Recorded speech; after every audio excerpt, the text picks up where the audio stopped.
Fox Sports. We are Blackmore. We are Florida. Bust out.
Sunday afternoon is a perfect day for baseball. It's a perfect day to finish off a three-game series because the Mets have won a game, the Marlins have won a game, so the series decided this afternoon on a kids' Sunday here at Sun Life Stadium. The kids are out.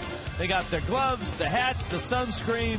Jeff Conine will be giving kids demonstrations throughout the ball game. And, of course, we've got a great game as well, the Marlins and the New York Mets. Rich Waltz along with Tommy Hunt. It looked like last night all of a sudden the Marlins have solved their offensive issues. Yeah, it was good to see the top of the order especially really got things going between Bonifacio and Infante and Gabby. You like to see that. You'd also like to see some of that production to help out Anibal Sanchez today. Last night you talked about Gabby Sanchez against the Mets overall. His numbers eye-popping. How about in this ballpark? Gabby Sanchez is on a great run against these Mets. You know, it really doesn't matter where Gabby hits against the Mets, but especially at Sun Life Stadium, he has been absolutely tremendous. When you look at his average, the production and what he's done, his lifetime average against the Mets is .394 with 6 home runs and 22 RBI. So it doesn't matter if it's this year against the Mets. It doesn't matter if it's in this ballpark against the Mets. Gabby loves facing New York. On this Hall of Fame Sunday, baseball is all about awards. You know, MVP, Cy Young, Rookie of the Year, comeback player. They don't have an award for the most improved player in baseball. But if they did, I got the guy for that award this year. I know where you're going with this one, too. I got the guy, too. His name is Emilio Bonifacio. He has been spectacular. A 22-game hitting streak. His defense is much improved. He gets infield base hits. That's how he extended the streak last night. He has scored 22 runs during the streak and has an on-base percentage of .480 during the 22-game hit streak. He is a much improved player. One of the reasons that he's playing third base and maybe not even shortstop today to give Hanley a day off is the fact that Jack likes his defense and doesn't want to change him around a lot. Coventry Healthcare of Florida starting pitchers. Anibal Sanchez hasn't had a lot of support, and the Marlins have never seen Dylan G, who's had a very good year. Yeah, he has good changeup, mixes it up, and really utilizes control. All right, you ready for a Kids Sunday? Jeff Conine's warming up. The Marlins and the Mets. Niners Knowledge when we return.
Morning, getting his summer groove on. Look at that. He looks like J.R. Richard out there with that big high heater in Exmo. Let's go out to Allison Williams and Jeff Conine. Thank you very much, Rich Waltz. You can't have a summer in South Florida without a little ZSG, Zoe Summer Groove, a staple down here now. ZSG. Yeah, Ooh. come on. Throwing ZSG. the acronyms at us. Zoe Sorry. Summer Groove. It's a fun time. It's a fun event. And you teamed up with the Marlins this time, bringing the block party here. I'm sure you'll be out there after the game, right? Probably. Yeah, jamming with the kids, as you will be throughout the game. We'll talk about that in a bit. But first, Niner, Gabby Sanchez, what a series, what a homestand he's had so far for the Fish. Struggled a bit on the road, but looking much better here at home. 9 of 20 with 3 home runs on this homestand. What has he done better?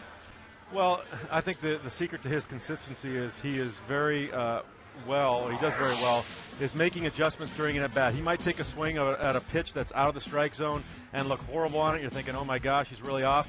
Then he comes back and he puts a swing like this on the next pitch. And he's got great plate coverage. He can cover inside, outside. And you see here the 2 home runs last night. We thought early on that he might have trouble with the inside pitch just because this way his swing's set up. He goes to right field a lot, right center. But he's proven that inside, outside, it doesn't matter with his plate coverage and the way he's able to make adjustments during the at-bat. Not really even from at-bat to at-bat. During the at-bat, he makes great adjustments, and I think that's the secret to his consistency. We saw Jack move him up to the 3 spot yesterday, and it's a spot he'll probably hold on to if he continues at this pace. Well, Jack is known to, if you're successful one spot, you're going to stay there until you prove him otherwise. Yeah, last night 3 for 4 with 2 runs scored, 2 home runs, and a double on the night for Gabby. Having a pretty solid couple games here, and he is so terrific against the Mets, especially at Sun Life Stadium. Kids Sunday today, so we'll have a lot of special things going on for you throughout the show, including this guy right here teaching some youngsters some baseball skills. What are you going to be teaching the young guys? Well, Rich and Tommy are going to pick out a few events that's going to happen during the game, whether it be an outfield play, an infield play, something on defense, a bunt. And they're going to throw it out to me, and I'll kind of break it down a little bit and teach the kids the right way to do it. What's the most important thing you have to tell kids, real quick? Learn the fundamentals. Fundamentals. Practice. Practice. Marlins. Coming up next, Game 3, the rubber match between the Mets and the Marlins. Rich and Tommy when we come back with the first pitch right here on Fox Sports Florida.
Timeout.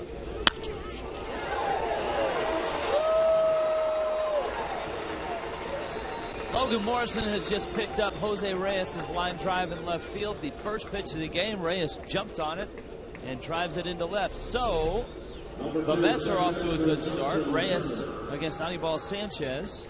And obviously Reyes is a threat to run at first base. And he didn't waste much time to jump on a high fastball just out over the plate.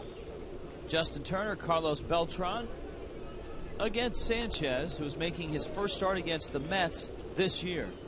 And a throw to first. Reyes with 31 stolen bases. Of course, the Marlins have had issues on this homestand controlling the running game. Reyes swiped a bag last night. The Padres swiped 10 in 3 games. Sanchez delivers a strike. The numbers for Sanchez, the run support has been the biggest issue as of late.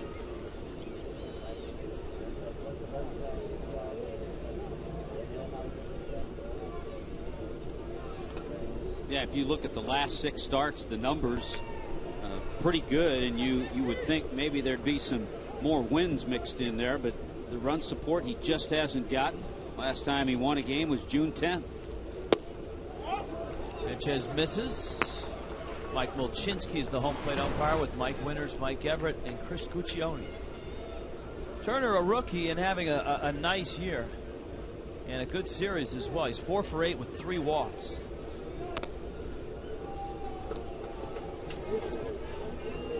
As Tommy has pointed out in this series, Terry Collins likes him in the 2 spot. He's very good at putting the ball in play, moving runners over. Out in front of that breaking ball, and it's 1-2.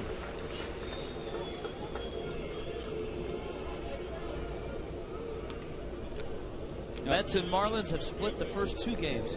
Funny, Rich, you give up that first hit on a first pitch, and all of a sudden you've got to get back into your game plan. Good quick move there. Sanchi probably the quickest over to first base amongst the Marlins starters. In Foxmo.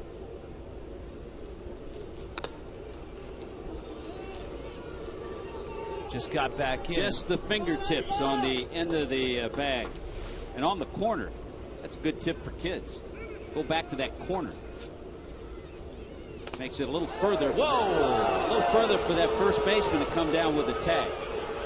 The key for Sanchez, not only is he quick, Tommy, but his throws have been down on that corner. That looked closer than the previous one. Count 1-2. Turner flips it into right field. That's going to fall for a base hit. Reyes around second, and he's going to get to third. And the Mets are off and rolling.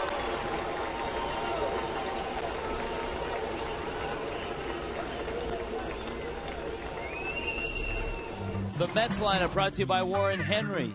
You've seen Reyes. Turner just singled. Carlos Beltran's coming up. David Wright in the cleanup spot. His 3rd game back since coming off the disabled list. Daniel Murphy's had a good series. Angel Pagan's in center. Jason Bay is struggling out in left. Josh Tolley, the catcher, and Dylan G hits 9th. Well, that pitch to Turner was a pretty good pitch. He just blooped it off the end of the bat. And off and running. Picking it up right away was Reyes, realizing it was going to drop for a base hit. Now you've got Beltran, who drives one into right center field and deep. Peterson, fighting the sun, makes the catch. Tagging is Turner at first base. And he'll go back as the throw comes through the infield and Reyes scores. And just like that, the Mets have a 1-0 lead. Beltran delivers. Here's the Marlins defense brought to you by Warren Henry. There's Logan Morrison. You saw Brian Peterson make that catch on the deep fly ball. Bonifacio and Hanley and Omar and Gabby Sanchez around the infield. And Brett Hayes does the catching on this warm afternoon. Here's David Wright, and don't go to sleep on Turner. He has stolen 6 bases this year.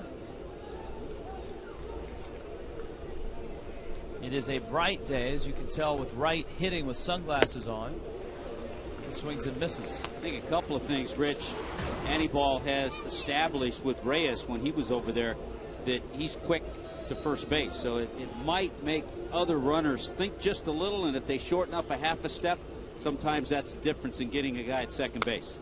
2 of the Padres' 10 stolen bases came against Sanchez in his last start. And his last start was a good one. 6 innings, 7 hits, 2 runs, 7 strikeouts.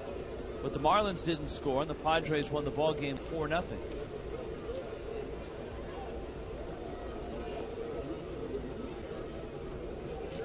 (0-2) coming with one out. Struck him out. Wright obviously looking for something else. Felt it might have been in. First strikeout for Sanchez.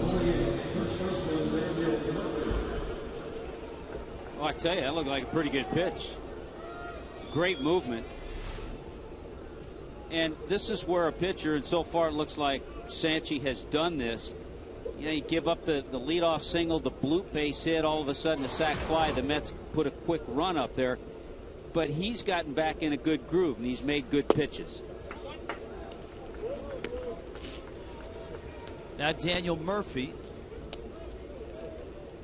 with Justin Turner at first base. The Mets have scored. Singles by Jose Reyes and Turner. Sacrifice fly by Carlos Beltran.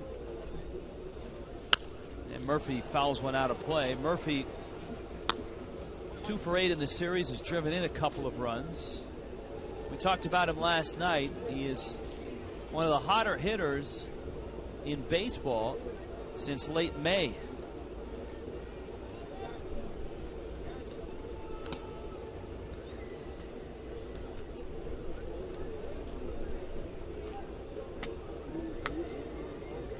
Ball and a strike.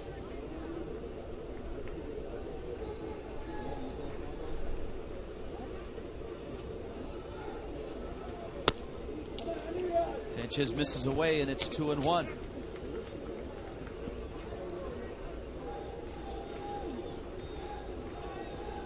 Yeah, Murphy with a solid year.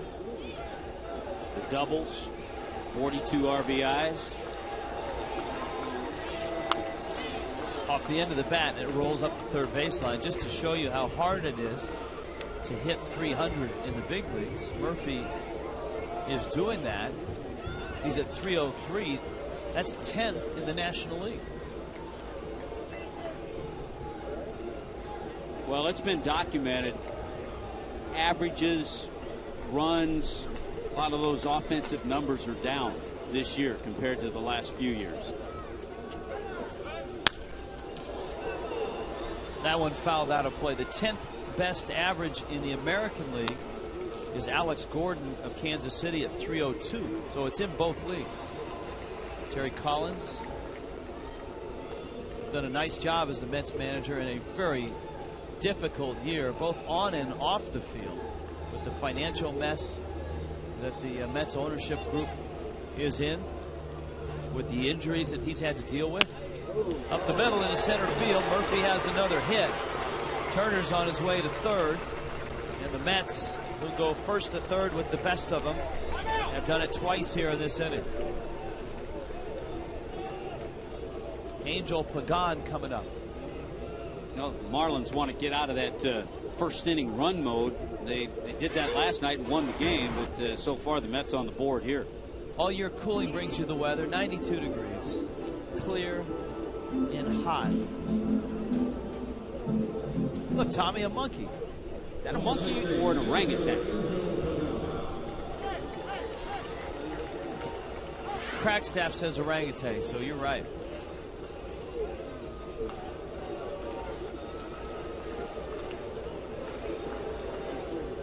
Here's Pagan.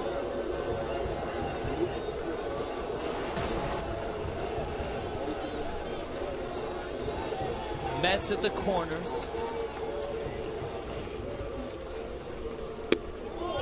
Sanchez with his 16th pitch of the inning. Looking at batting averages, you were talking about him. Adrian Gonzalez, the leader in the American League, at 343. Of course, Jose Reyes at 352 coming in, and he's 1 for 1, the leader in the National League. Ball and a strike on this Sunday. Marlins a travel day tomorrow on their way up to Washington, D.C.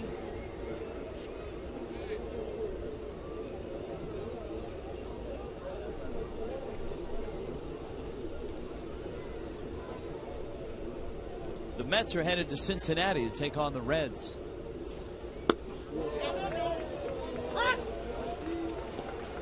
Chris Guccione, the only umpire not named Mike on this crew, says no swing. I tell you, they have to have nicknames because when they rotate and change and help each other, they can't yell, "It's all you, Mike."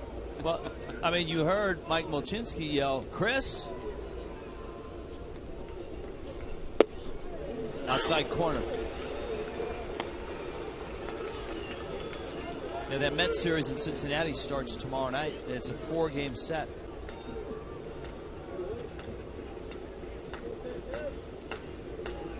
Two and two.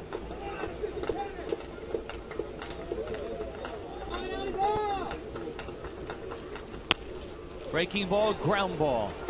Infante gets the out. So a lot of base runners, but only one run. The Mets are off to a good start, 1-0.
Healthcare de Florida.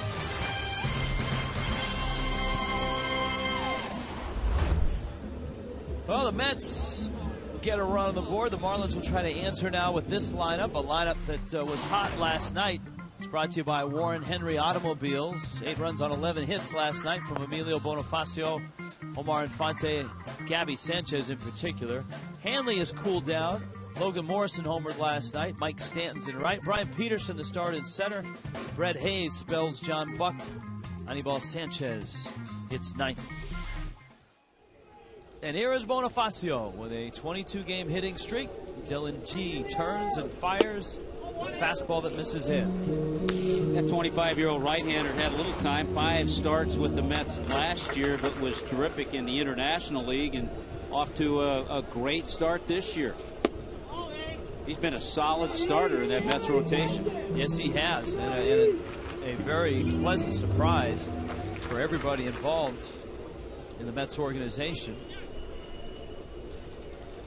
Though he showed signs of it last year, Tommy. He came up and made 5 starts, was 2-2 with a slender 2.18 ERA. Lately, though, Rich, he's been a little more mortal in his last 3 starts.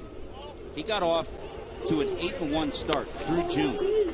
But in July, his ERA is over 5, and he's 1-2 in 3 starts. Bonifacio trying to get on. The 3-1 coming from Dylan G. And it's a strike. And the count full now. Bonifacio's on base percentage sitting at a lofty 378 to go with that 293 average.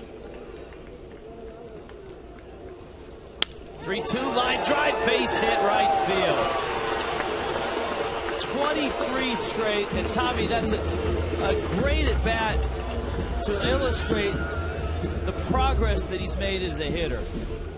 You know, I hate to make comparisons. There's so much of Luis Castillo in this. I mean, he's gotten that stroke down. He's hitting the ball on the ground. His 2 base hits last night, he chopped on the ground and just continues on. A good way to start things, getting it out of the way early. And now he's 2 behind Kevin Millar for the 2nd longest in Marlins history. And here is Infante. He had a nice night last night and is 4 for 8 in the series. And he fouls it back. But for Bonifacio, I mean, you're talking about a guy that never would get into deep counts in his first year and a half in the game. I mean, constantly swinging at pitches out of the zone. In that at bat, he was taking 3-1. And he was comfortable at 3-2. And we never saw that leading into this season. So much of that is the influence of Jack McKeon, the confidence that Bonnie's gotten. And we've been able to witness the process. And of course, Bonifacio, along with this streak, coincides his effectiveness as a base stealer. Once Jack not only cut him loose in Oakland, but demanded that he run in Oakland, he is 16 of 17 in stolen bases. He has 21 total. And he's running with a big jump. And he's in there easily.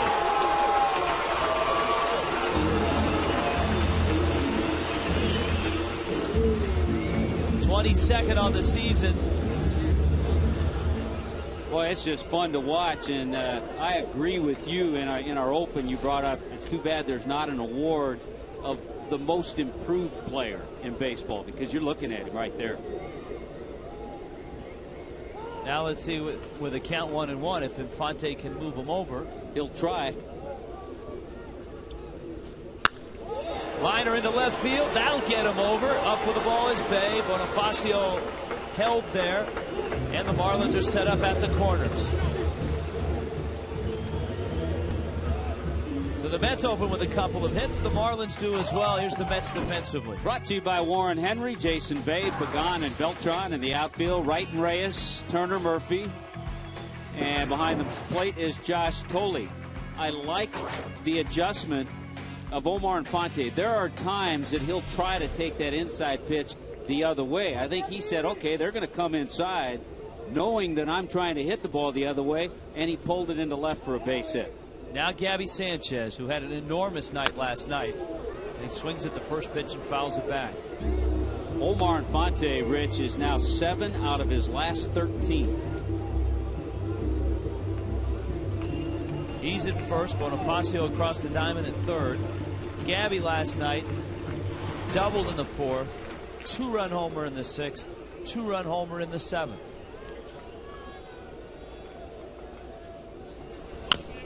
And a chopper. G looks at second, goes to first. Infante now at second. Bonifacio had to hold at third.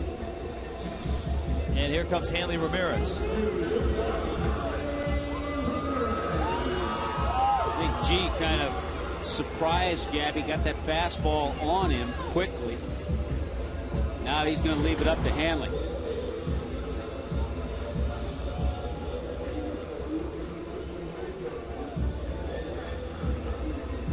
Hanley has not had a good series and not had a good homestand. The Marlins, of course, swept by the Padres. Lost a back and forth game in game 1 against the Mets. Winners last night. A win against the Mets today would be some consolation for the homestand.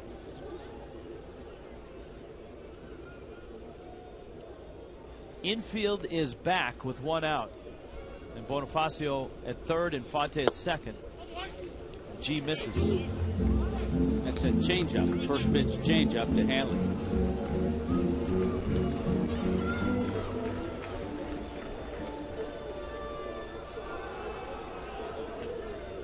No doubt Bonifacio running on contact.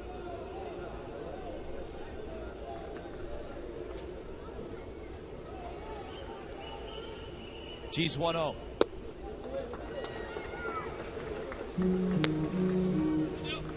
There's a little scouting report on Dylan G. A little 3-quarter. He's quick with his wind-up, compact arm delivery.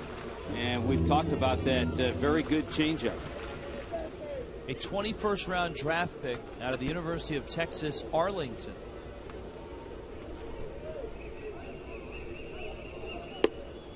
And a strike. Gives you an idea how confident he is in his changeup, throwing it 2-0. So a 2-0 changeup to handle. See if he stays there. After that, he may want to come in with his fastball to see if he can tie up Hanley.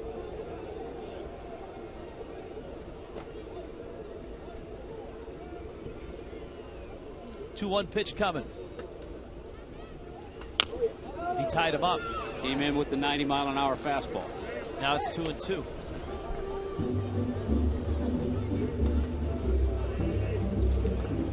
Mets and Marlins will be playing in about, another week? Yeah, after Washington and Atlanta. A week from Monday. Marlins open up a 3-game series up in New York. 2-2. Now it's 3-2.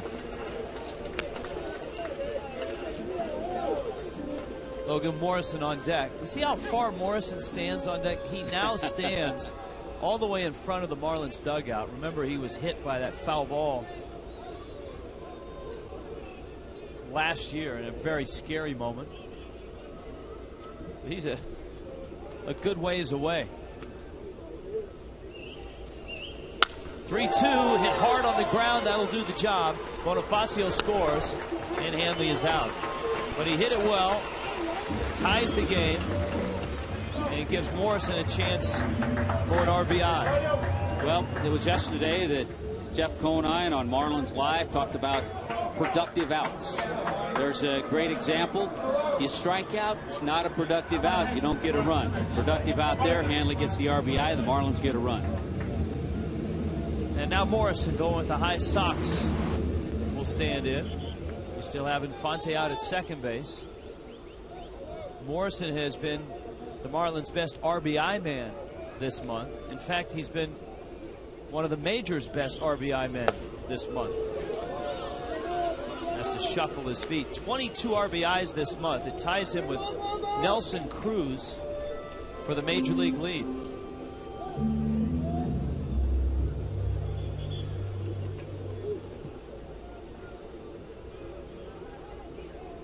And it's an enormous output for Morrison, whose career high in RBIs per month, 11, leading into this one. That's going to be the third out as Murphy steps on the bag, and the Marlins are done, but the Fish get even. Mets 1, Marlins 1.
Florida brought to you by Toyota, moving forward.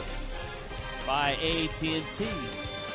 By Checkers, Little Place, Big Taste. By Coventry Healthcare of Florida, lighting the way to better health. In Miami today, 3-game series ends. Good day to be at the beach. Good day to be near water where it's 92 degrees here and humid. Anibal Sanchez opens up the second inning with ball one to Jason Bay, Josh Tolley, Dylan G also coming up in the second. And Sanchez falls behind. Oh, the Mets got a couple of hits just like the Marlins to start the first. They scored their run on a productive out, a Carlos Beltran sacrifice fly. Bay goes after a 2-0 pitch, and that ball's in the gap in right center field. That has something to do with our first Tommy's tip, playing the outfield, backing up your teammate. Even if the ball is not hit to you, always be on the move. Be alive. Look at Mike Stanton. He's on the move. He backs up Mike Cameron and gets the ball back into the infield quickly. You never know. On a Kids Sunday, there's your Tommy's tip. And we bring Jeff Conine into the conversation, a guy that played the outfield in many different ballparks, but especially in this ballpark. And Niner, I would think backing up in this park is even more important than most. Definitely. When the turf fields kind of were phased out and you didn't have the AstroTurf anymore because the ball travels much more quickly on the ground in a turf field, Sun Life Stadium played like a turf field, so it was critical for an outfielder to back up the other outfielder that the ball was hit to, because the ball snakes really quickly on the grass here, and it's a very fast outfield. So if you didn't back up, you could be in some big trouble, because that ball oftentimes might go by the primary outfielder's glove and go all the way to the wall. So you need to be back there. So kids, remember, there's always some place to be, when you're playing the outfield. Yeah, Niner, that was a tip, and I know you agree. For young kids, wherever you are, infield or outfielder, wherever the ball's hit, be on the move. Don't just stand there. Exactly. There's always some place to be, and always be moving on every ball that's hit. And Jeff, the other thing that I think is important is people talk about, especially in that play we just saw, Stanton backing up the center fielder or the left fielder backing up the center fielder, because the center fielder diving for balls or in the gap. But it's important that a center fielder as well, when a left fielder goes to the wall or a right fielder goes to the wall, he's got to follow to that field too. Exactly, especially here at Sun Life with the high wall in left field. You know, that left fielder is going to be aggressive and go back on that ball, and hopefully the center fielder's got his back on the rebound. So he would come into a kind of a mid-left field position and catch the rebound if it hits the wall and bounces off that rubberized track. Toughest outfield to play in the big leagues? Is it this one? Is it San Francisco? Which one is it? I would probably go with Fenway. Is really hard because it is so short. It's tough to judge a ball off that wall. And the one in Houston is probably the most dangerous outfield, left field to play, because that scoreboard's made out of steel, basically, and it's got a lot of edges, so the ball can take some really nasty angles when you go after it. Well, we saw Logan Morrison bang into that wall twice in the series in Houston. One time the wall got the best of Lomo, cut his left forearm. The other time Lomo knocked out a couple of panels in the scoreboard. To me, Rich, I think that's the beauty of baseball. People say, well, how come all the fields aren't the same? You know what? It's because it's baseball. That's why they're not the same. You got Wrigley Field, you got San Francisco, and you have a nice inning from Anibal Sanchez. 1, 2, 3 go the Mets in the second.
the Marlins embark on a National League East trip. This is going to be a fun one, and I think a very interesting one for this ball club. 3 against the Nationals, 3 against the Braves, and then New York City to take on the Mets. Who will be a Met by the time the Marlins get there? You never know. Yeah, we'll get to see that hot-hitting former Marlin, Dan Uggla. That's right. Uggla's hit streak is at, what, 14 games now? As Atlanta... They have a night game tonight. Yeah, they've been in Cincinnati, and that's the Sunday night game tonight. And you know who will have a chance to stop that hit streak? Dontrell Willis, pitching for the Reds tonight. Yes.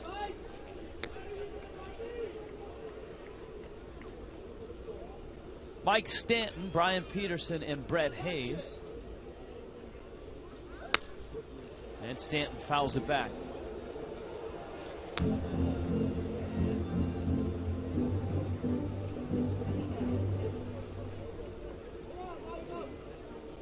One. G misses down low. On This Week in Baseball, Dylan G had a nice little cameo auditioning for Sesame Street. He wants to be on Sesame Street, he said. Stanton liner, left field. Get out of here. That one's going to Sesame Street. A blue cedar in a hurry.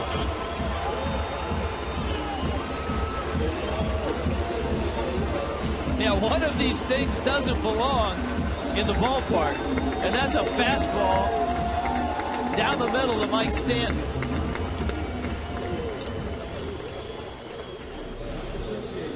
I like the way the Marlins have continued on and got back to run in the first inning. Add on here. Got to check the velocity, see if that was fastball or changeup. Might have been changeup. And Mike all over it.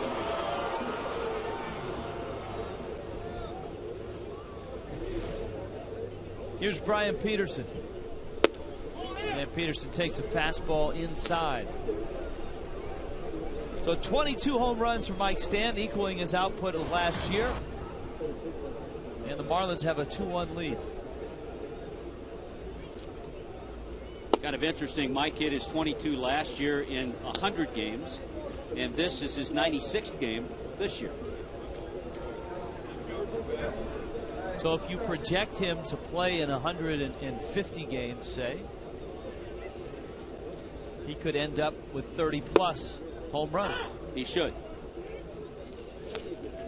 If he gets hot, well, you never know.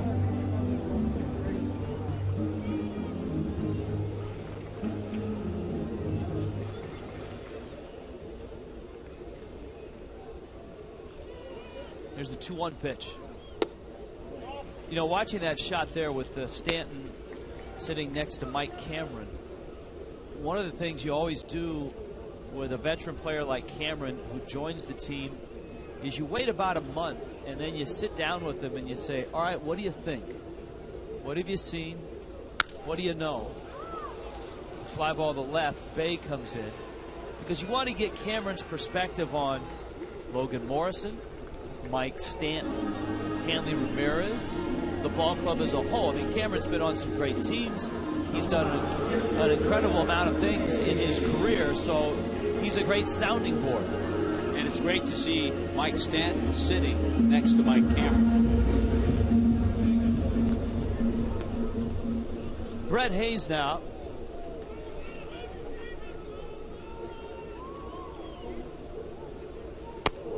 And a breaking ball over Hayes' head. It's 1-0. Hayes getting the start in John Buck's spot. Always seems to come up with a big hit when he gets a start. That's a slow tapper that Wright will charge, glove, throw, wide. Hayes is across the bag. He runs very well, does Brett Hayes. And it's going to be a base hit. Ball kind of stayed down and made it a little tougher for David Wright as he came in. A little off the end of the bat. The spin kept it down. Watch how this ball stays down instead of coming up. If it comes up a little higher, Wright has an easier play, and I think Brett Hayes beat it out anyway, which he did, and he got the base hit.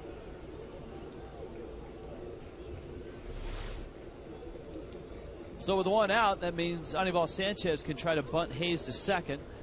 Right creeping in. And G delivers a fastball. He went after it.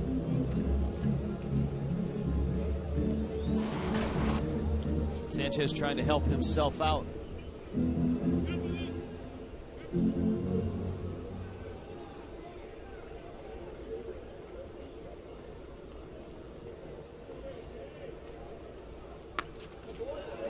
There's the bunt, and Murphy's going to have to go onto the second baseman. Turner covering. Nice job by Sanchez, and that sets up for Emilio Bonifacio with 2 outs. Have you visited the new Marlins ballpark sales headquarters in Miami? The luxurious new facility provides fans the opportunity to explore an actual ballpark suite, see all the new amenities, and experience a 3D view from any seat in the ballpark. Call 1-877-411-2012. Make an appointment or go to marlins.com/new ballpark. By the way, Anibal Sanchez leads the club now in sacrifice bunts, and he also leads the pitchers in base hits. Bonifacio has extended his hit streak to 23 games. He did that with a first inning single, also stole another bag, and scored another run.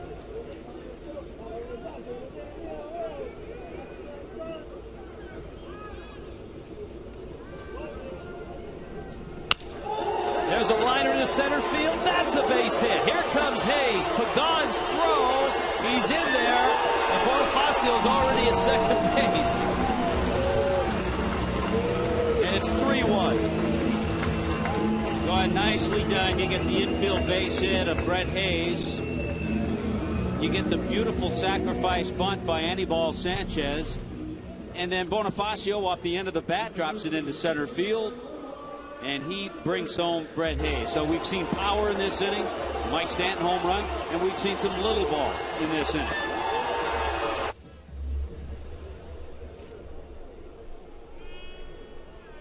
Foxmo look at the swing, just threw the bat out.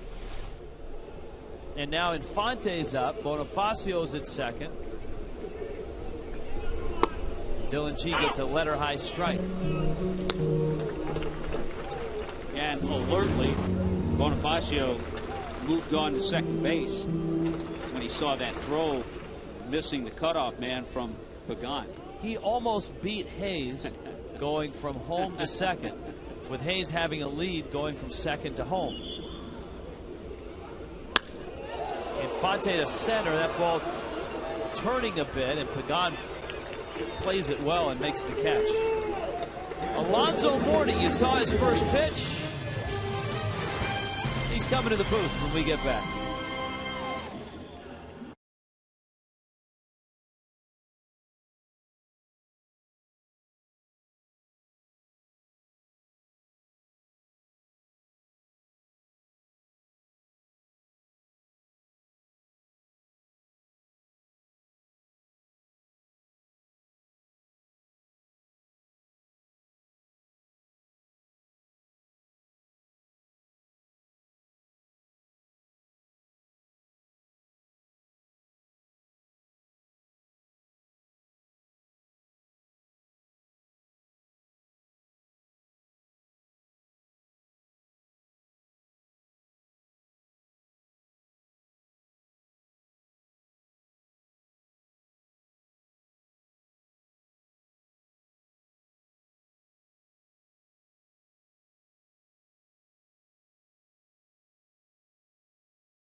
and a pillar in the community.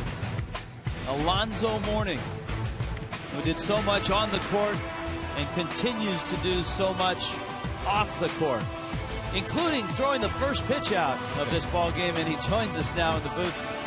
Alonzo, welcome to our office. Nice first pitch. Thank you. It was just a bit outside, but I got it over the plate, so nobody can talk about me.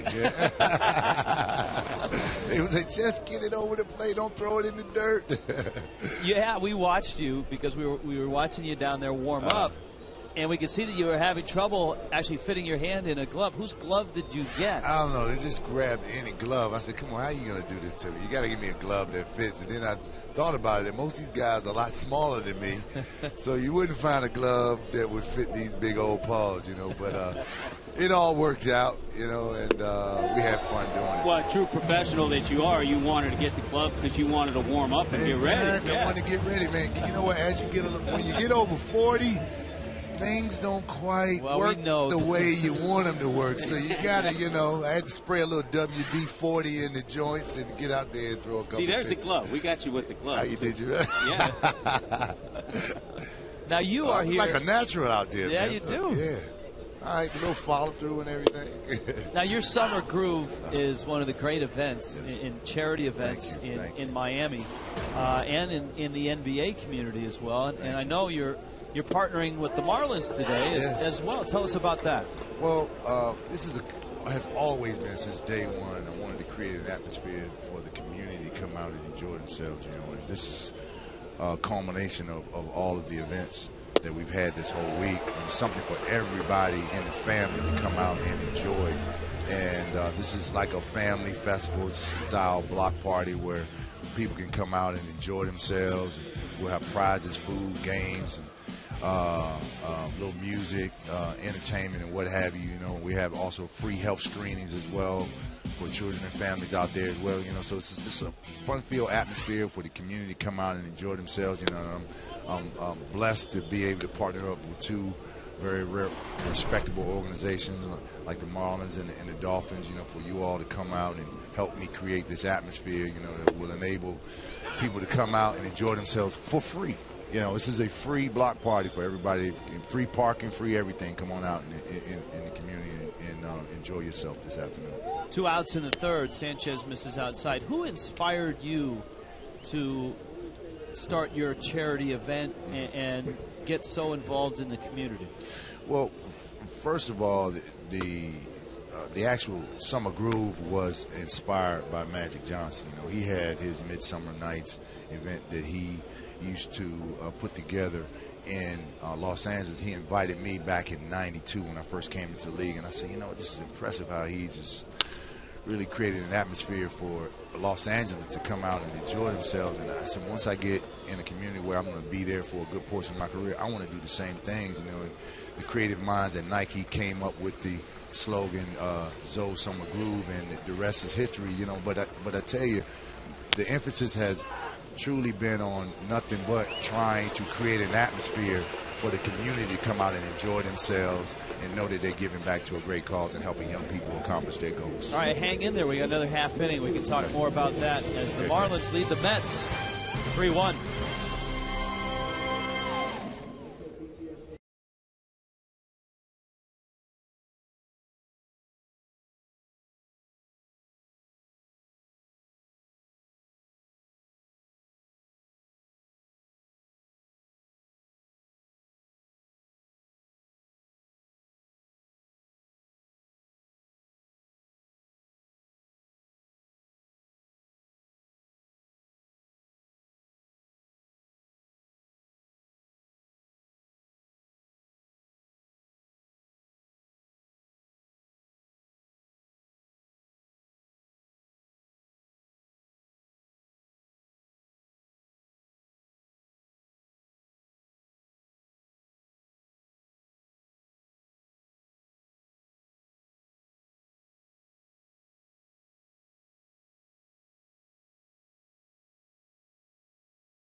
Alonzo Mourning in the booth with us. What a treat.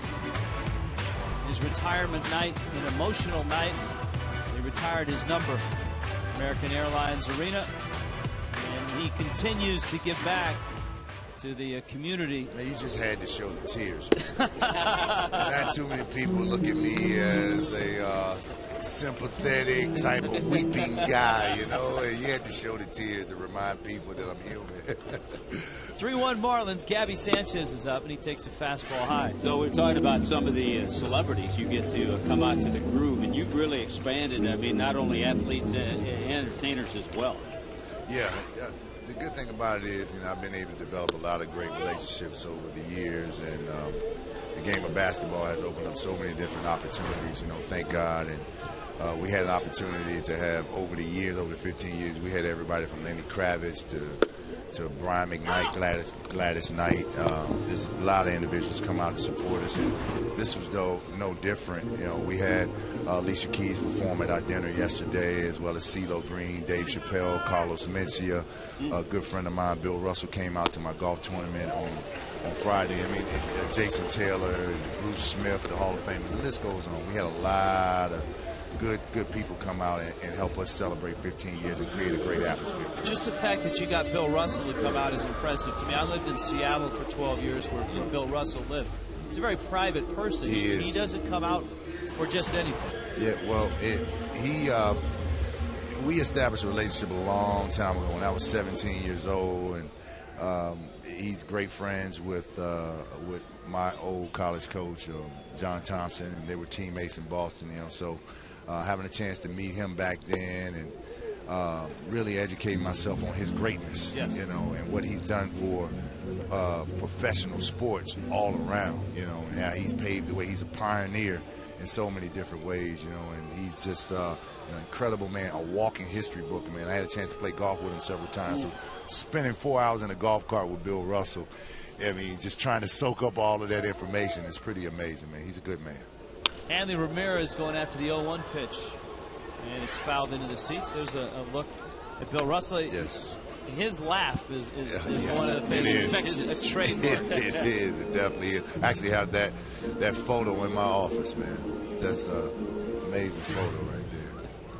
All right, the Marlins have a 3-1 lead right now, and so I know that you're a basketball guy. You were telling us that during the break, you never played baseball, but you played football. Yeah. So what position were you? Were you a defensive end? Defensive end, you know, played tight end and defensive end. So a Bruce Smith type, rush the passer on the edge guy? Yeah, as well as you could put me up there with a Tony Gonzalez or a Jeremy Shockey in the tight end, one of them big guys, you know. But unfortunately, I got a little taller, you know, so guys would go for my knees, so it made it a little difficult for me to continue the football thing. So peer pressure pushed me into basketball, and I think it all worked out for me. I called a few of Tony Gonzalez's basketball games when he played in college.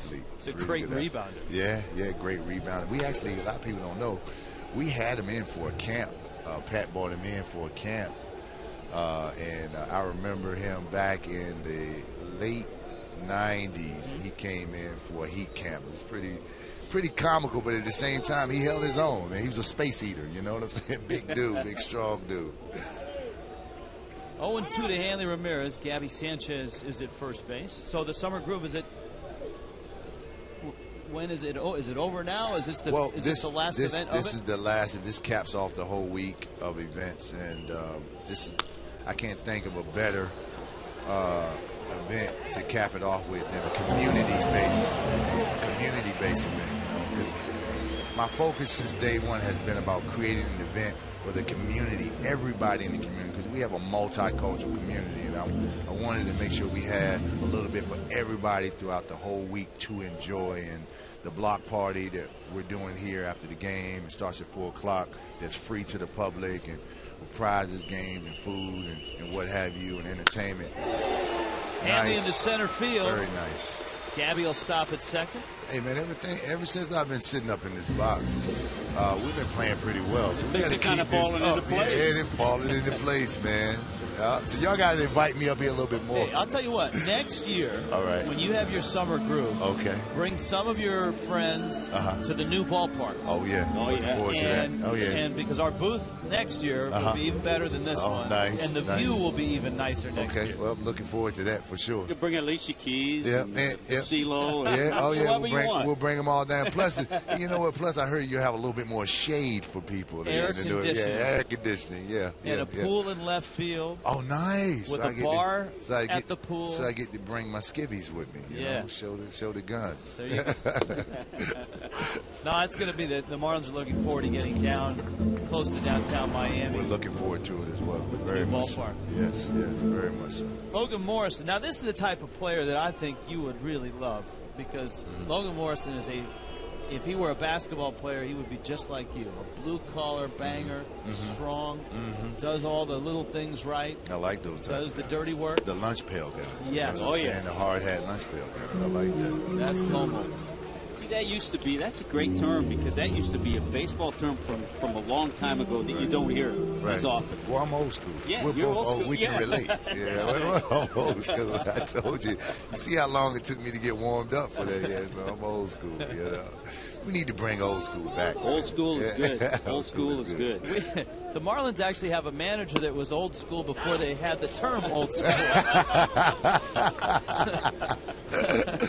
Jack McKeon is 80 years old. Yeah. You know what? I tell you, I had a chance to meet him in the back, and I could tell he has a face of wisdom. You know, he's one of those Bill Russell type of guys. You know, he can just tell you a lot of stories. You know, but when you can bring a guy like him in to lead a group of young guys like this, there's a world of wisdom he can share with them to make them better. So, Daniel Murphy making that play, kind of like a Dr. Jack Ramsey. There you go. Perfect analogy. There you go. Yeah, here, I'll give you this, and it's something people don't know about Jack McKeon.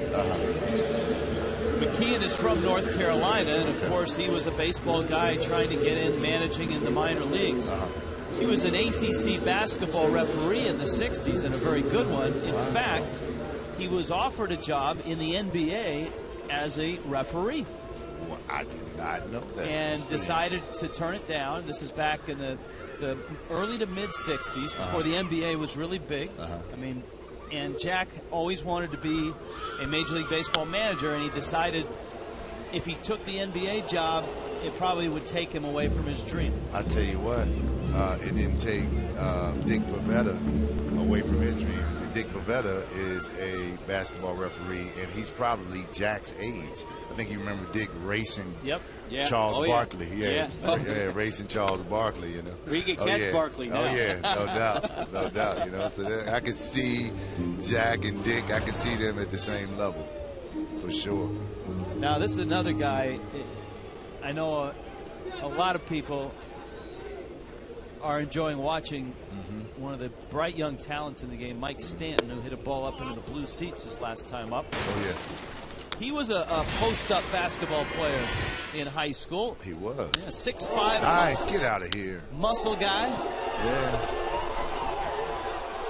Well, you know what?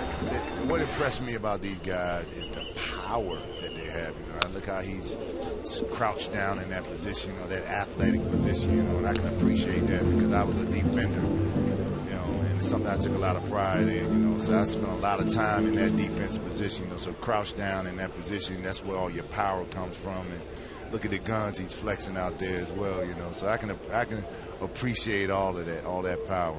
But I can't see him as a post player, though. Well, he was a three-sport star in high school, and he smacks that one up the middle, backhanded by Turner. Reyes' turn is in time. Amazing play. All right, the block party is after the ball game here, and the Summer Groove, another success. I know you raised an awful lot of money. Yes, you know, we raised close to $700,000 this whole week, and we're very pleased that we're going to have an opportunity to help a lot of young kids out accomplish their goals, get them through high school and college, you know. So thank you, Miami community, for coming out and supporting us and allowing us to be another successful Summer Group. 15 years, guys. Thank you so much. No, thank you. All right. God bless you. 3-1, Fish.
Sunday, 3-1. The Marlins on top of the New York Mets. Let's talk about bunting. It's a lost art, some would say. Anibal Sanchez has done it well this year. Jeff Conine joins us. Snyder, take us through this. You know what? What I like about Anibal Sanchez and the way he bunted this ball is he's using his legs to get the bat to the ball instead of just his hands. When you use your hands only, the barrel of the bat tends to do this. So, kids, when you get into a nice, solid position to bunt, use your legs to move the bat up and down in the strike zone, not your hands. Because when you use your hands, it tends to do this, and that creates foul balls. If you keep the barrel nice and flat and use your legs to go up and down, then you had a much better chance of bunting it in fair territory. You see Anibal's bat on that replay. His bat stayed very flat, and there he was able to guide the ball to first base and have a successful sac bunt. David Wright knocks one down the third baseline by Emilio Bonifacio and into the corner. And the Mets have a runner in scoring position after the Marlins had a first and second, nobody out in the third, fizzle on him. David Wright, his fourth hit of the series. I like the demonstration of Niner, and the term you could use is the term Alonzo Mourning used, athletic position. If your legs and your body's in that athletic position to move around, you can have a much better chance to drop down a good sac bunt. Yeah, absolutely. I mean, like you said, all your power, your balance, everything comes from your legs. So that's what you should use to take your hands to the ball. Daniel Murphy stands in. And a breaking ball. Murphy shortening the bunt. In Fox mode. Yeah, your tendency is to look at the bat and the hands, but if you look at the legs, you see the balance.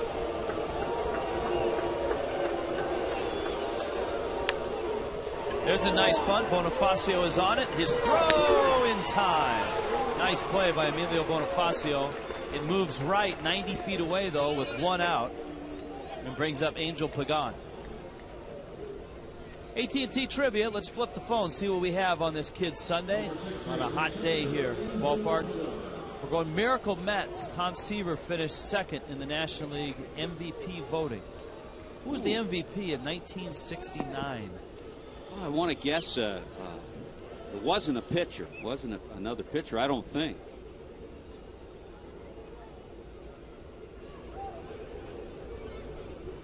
So if it wasn't a pitcher, you got to think back as Pagan hits a soft liner, and Fonte's got it. Wright tags, but it's not deep enough for Wright to score. A big out to get for Sanchez. By the way, I didn't get a chance to get that out because he hit the first pitch. And I don't know if Murphy did this on his own, but I was happy to see Daniel Murphy, who's hitting over 300 in the top 10 in the league, drop down a sacrifice bunt instead of swing the bat.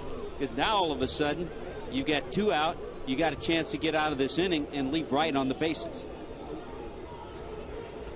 Sanchez has to get Jason Bay. Starts with a slider for a strike, and it's 0-1.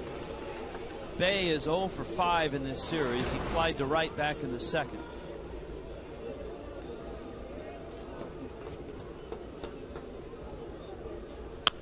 Best ball Bay has hit in this series was last night. He hit a drive to right center field, deep right center field. Stanton made the catch up against the wall. But the Mets are hopeful that somehow the power comes back to the bat of Jason Bay.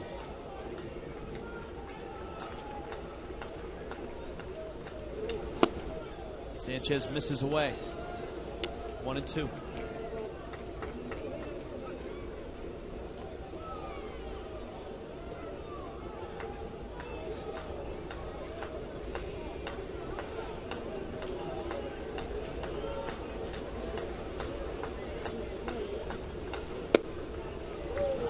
Two balls, two strikes. 3-1 Fish in the fourth. Mets scored first. A first inning run. Marlins tied it in the first. Took the lead in the second. Got him with a changeup. Terrific pitching by Anibal Sanchez. And the Mets waste a leadoff double.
Kids Sunday, and one player kids love to watch is Emilio Bonifacio. Jeff Conan, you've had your eye on him today. Yeah, you know what really impressed me earlier in the game is when he went to second base on a throw from the outfield. Kids watch him get out of the box. He's running hard right from the get-go. He's watching the throw all the way. He never breaks stride. As soon as you see that ball that might go over the cutoff man's head, keep right on running to second base. There's no way that they can get you out from the catching position. So very heads-up base running by Emilio Bonifacio. Lots of ways you can get into scoring position, and this is one of them, especially when there's a throw coming in from the outfield. Always run hard and make a good turn at first base, and if you see that throw either get away or go over the cutoff man's head, keep right on going. Jeff, Tommy and I were talking about the, I guess, progress of Bonifacio, and he made some progress offensively at the end of last year, at the beginning of this year. But it seems to go back to that series in Oakland when Jack McKeon sat him down and said, I want you to run when I tell you to run, and I want you to take more pitches and be my leadoff guy. And all of a sudden, he has just blossomed from that point on. You know what? I think it's really important, even though, you know, we're grown men and everything, but the manager is the guy in charge. And this is a very scrutinized game. We've got a lot of media watching every move. And if your manager, the guy in charge, says, listen, you know what? He takes that fear factor out of it. He goes, I want you to run. I don't care if you get thrown out. It's on me. And with Emilio, I think he was a kind of a timid player. He didn't really, you know, he wasn't a starter. He wasn't a guy that played every day, so he was afraid to make mistakes. When Jack said, you know what? I don't care if you make mistakes. Go out there and throw your ability out on the field, and that's what he's done. And I think it's given that boost of confidence that is proving to the Marlins organization, all of baseball, that he is an everyday player. Did you have a manager like that, Niner, early in your career that just said, go ahead and gave you some confidence? Rene Latchman was good with that early on with the Marlins. You know, he didn't care if you made errors. He wanted you to be aggressive and go out in the field and leave it all out there. And Charlie Manuel in Philadelphia is the same way. He goes, I don't care if you make errors. I want you to go out there. I want you to play hard. And I want you to put it all out there. And if you make errors, so what? No big deal. It certainly has been fun to watch Bonifacio blossom. Brian Peterson hit by a pitch is at first base. Brett Hayes is at the plate. And with Anibal Sanchez on deck, this is not a bad time to hit and run here. Yeah, 0-1 you probably wouldn't, but I think it's worth looking for if the count gets to 1-1 or 2-1. Peterson has good speed. Dylan G to the plate. Hayes takes. It's 1-1. Now's a good time.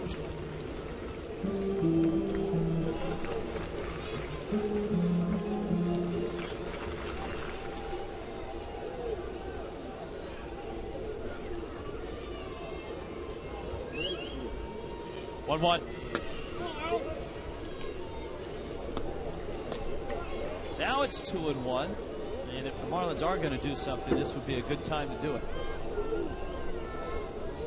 Hayes legged out an infield single in the second. That, of course, followed the Mike Stanton home run. He was sacrificed up by Sanchez and scored on a Bonifacio hit. Runner does go. Ball is popped up. It's behind first. A long run. Murphy went too far, and it lands behind him. Well, he's played many different positions. He's probably really not comfortable at any of them. Left field, maybe. So a tough play. You go directly in a line straight back. It's a little better if you have an angle to tell the difference, and he just went a little too far. It's also a little better if you have a second baseman that's not covering because the runner is going. Normally that's a ball the second baseman can get to. Now it's 2-2. So in a sense, the hit and run took the second baseman out of that play. Hayes, a sharp ground ball. Reyes has it go right through his legs. And running towards third is Peterson. He's going to get there.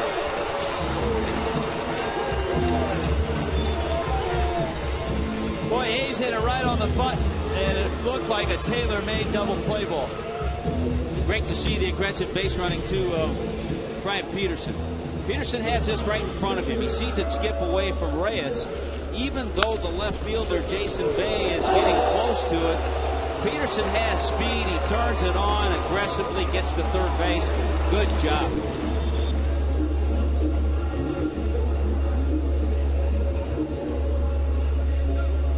This is always an interesting spot with the pitcher up and nobody out, because some teams will sacrifice bunt just to push the runner from first to second. Some will let the pitcher swing away.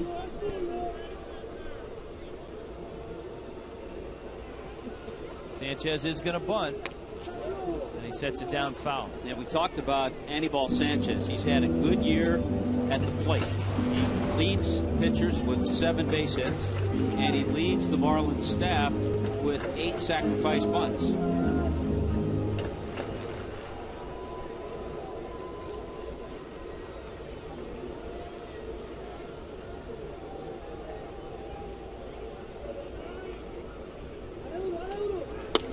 Here's the thing about this play, Tommy.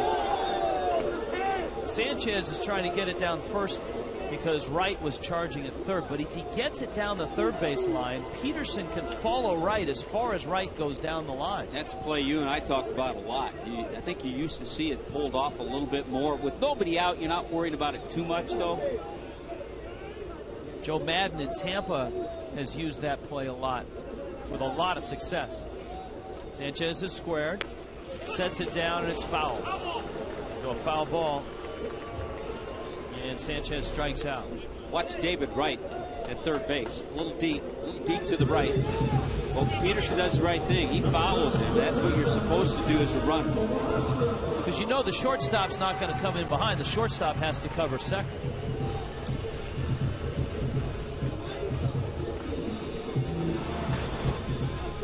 Bonifacio now with his 2 hits today during the hit streak, 34 for 85. That's a 400 average.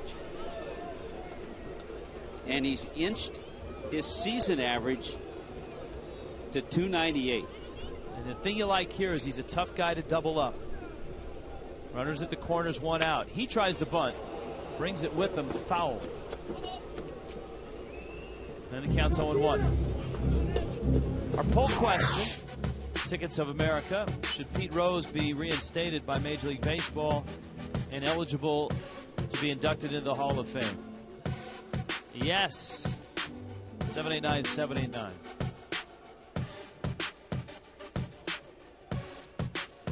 Bill Conlon, when he was inducted yesterday in the writers' wing, made an impassioned plea for Pete Rose.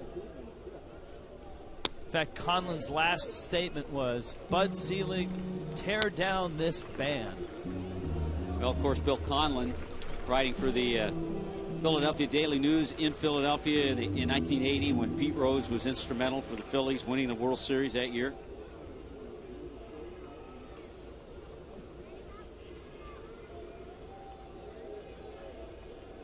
One coming to Bonifacio. And a swing and a miss. The Hall of Fame ceremony is going on today. It's one of the. It is truly a great thing to watch with all the Hall of Famers on stage. The problem is that everybody in baseball is working, and there are games going on. I just wish that there was another date and another time where they could have the Hall of Fame inductions. That it wasn't on a Sunday where every team in baseball is playing. Yeah, I agree with you, because it's a great event to watch. It's great. This year's Master of Ceremonies, Gary Thorne, for many years George Grand. It's great to see them announce and introduce all the Hall of Famers that are in attendance. 2-2. Marlins a 3-1 lead. Bonifacio 2 hits, a 23-game hit streak. Yes, he's got a stolen base. Yes, he scored a run.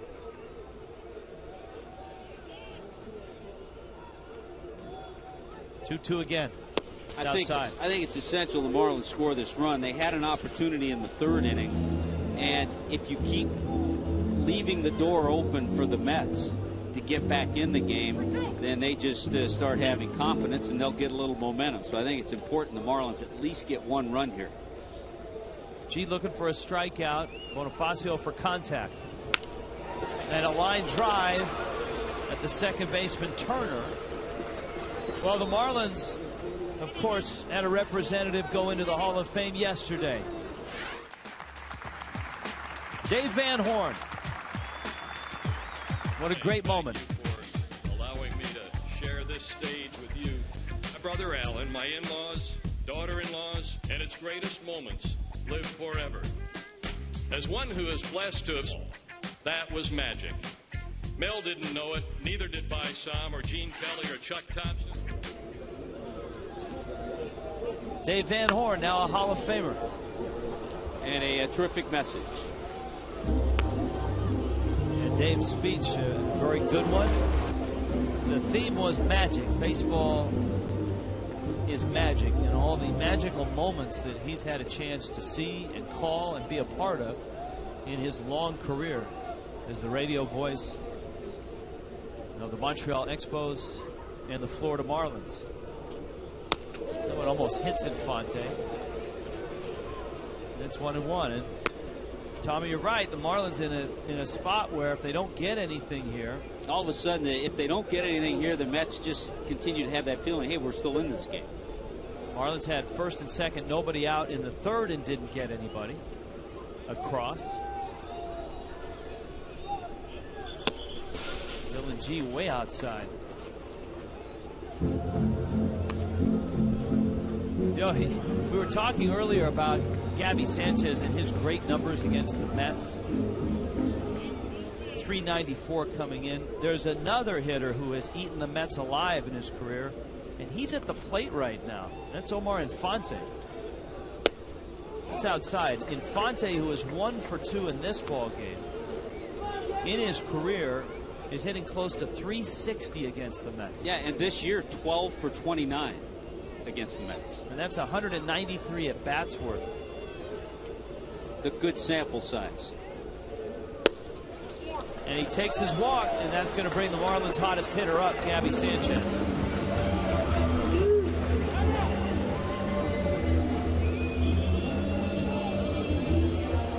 Dan Worthen's on his way out to the mound. Full season ticket plans at the new Marlins ballpark available now. The Diamond Club is already sold out. Several other premium areas are close to capacity.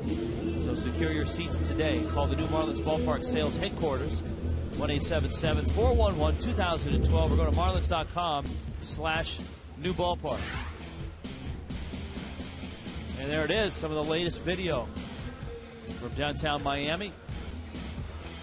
The steel all in place. Parking garages there you see on the north side and south side. Foul poles are up. A lot of the blue seats are already installed. So here's Gabby. Bags are loaded, 2 out. G throws a changeup for a strike. So safe to say, Rich, next year someone will for sure hit a blue seater. Yeah, very safe to say.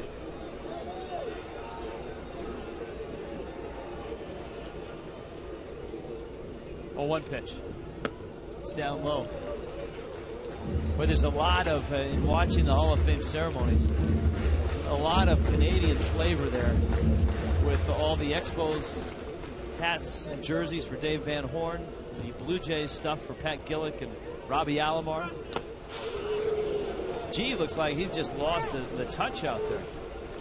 Yeah, Roberto Alomar was with a number of teams, but I think most associated because of the 2 World Championships with the Toronto Blue Jays.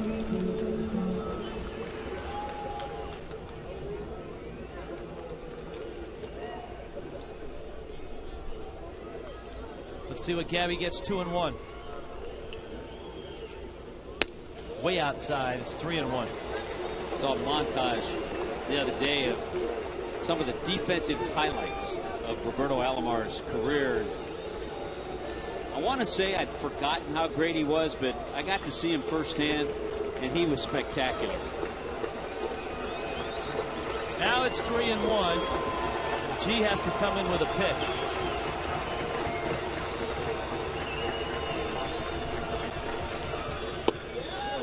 Change up.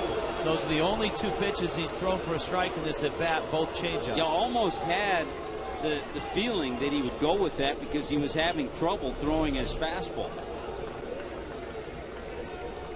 But 3-2, you can't just sit back on that changeup.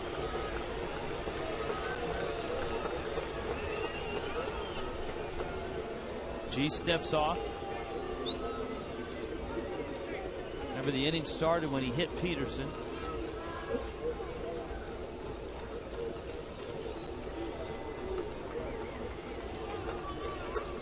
See what Gabby gets. Runners on the move. Popped him up on a fastball. Murphy's out there calling for it. Turner doesn't see it, but Murphy does, and he makes the catch. And the Marlins leave him loaded after 4, still 3-1.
Is brought to you by Bluebell Ice Cream. July is National Ice Cream Month. Celebrate with Bluebell's newest flavor, Dessert Trio, and by the all-new Chevy Cruze. See your local Chevy dealer.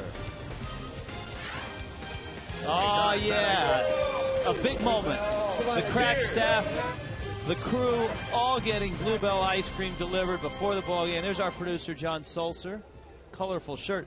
See, you never leave Pete out when it comes to food. Frank's not even working, and he shows up for Bluebell Ice Cream.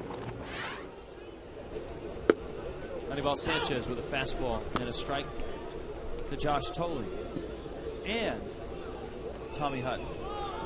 A couple of things have arrived here in the booth.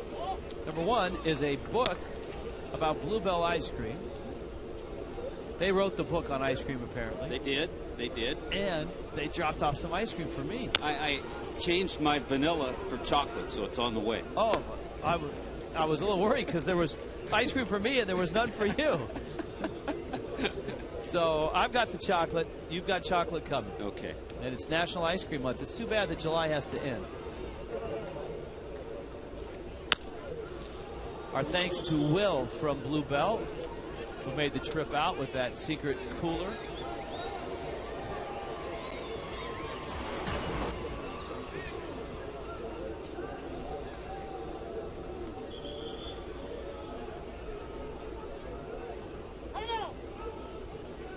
It's pretty good, too.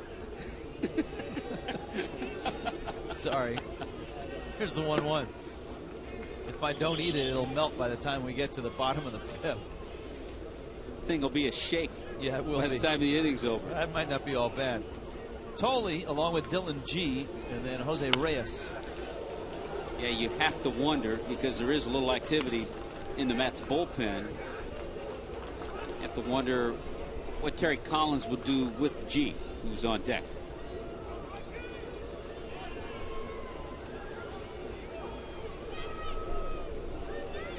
A lot depends on the Thole at bat.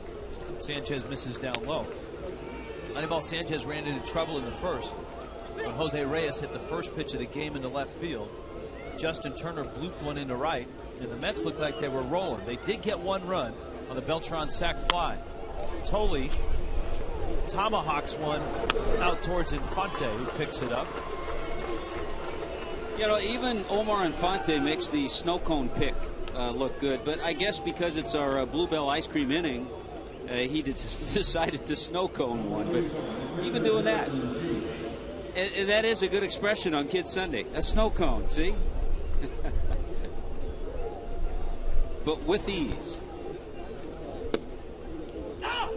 So here is Dylan G. I think if Tolle had reached base, Collins may have gone to his bench. Dylan G to left field, and he knocks one in front of Logan Morrison. Well, it's a good thing he stuck with Dylan G if you're a Met fan, as he singles to left. Let's look at the upcoming Marlins schedule, brought to you by Just for Men Hair Color. Road trip Washington Tuesday and Wednesday night. Look, it's a noon start for Marlins Live on Thursday. Atlanta Friday, Saturday, afternoon game Sunday. Mets. First, second, and third of August. Just as we look forward to the upcoming schedule, you can live forward with Just for Men Hair Color. Reyes rips one into right. G will stop at second. Reyes has 2 hits in this game, and now 7 hits in this series. You know, another multi-hit game. He leads the league in that. But a couple of pitches up. That pitch up to Reyes. And the pitch that really hurt was a pitch up that allowed Dylan G, who was 0 for 26, to get a base hit into left field. That hurts more than Reyes's. So now here is Justin Turner.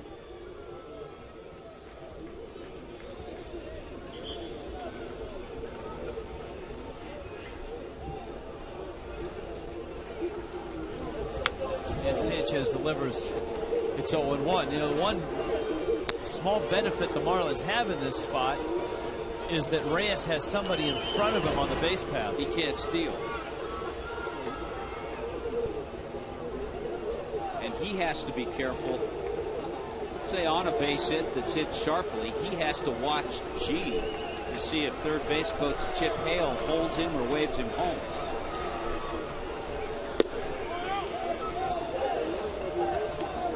Sanchez misses away. Anibal Sanchez's last win was June 10th. Since then, he's had 5 starts where he's given up 2 earned runs or less. And he's 0-1 with 4 no decisions in those starts. So the Marlins have kind of wasted those opportunities. Jeff Conine, it's an interesting spot for Justin Turner right now.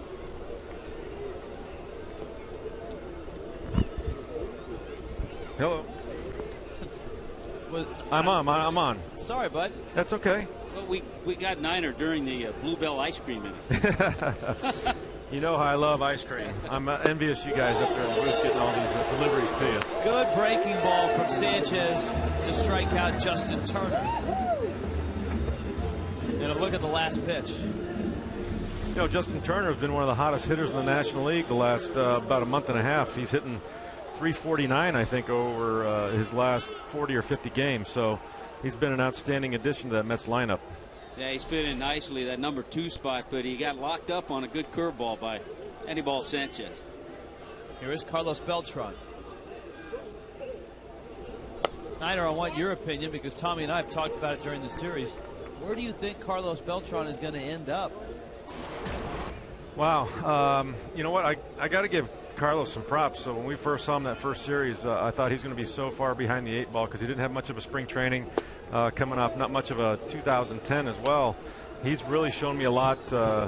Speed, his defense, hitting, everything's been fantastic this year, and he's going to go someplace good. Probably a division leader somewhere, I would think. Wow, your guess is as good as mine. Here's the 2-0 pitch. Hits it on the ground. Infante gobbles it up, and Anibal Sanchez gets out of the inning. Nicely done. Mets leave a couple. Marlins lead it in the Subway 5th inning.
3-1, Marlins on top.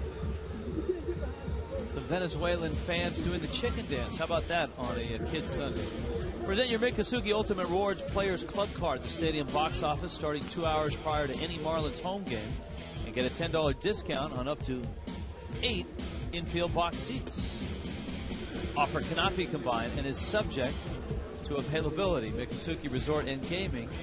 Get in the game. Rich, that would be the Pollo dance.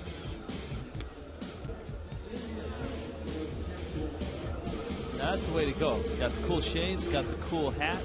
Somebody who's not real cool and maybe having trouble with the heat is Angel Pagan, because he has come out of the game and Jason Pridey goes into play center field. So a move that doesn't have any advantageous motives to it, because Pagan's due up next inning.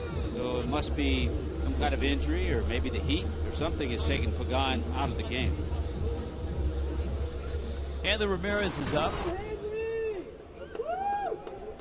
Hanley singled his last time up. He drove in a run with a ground ball out in the first.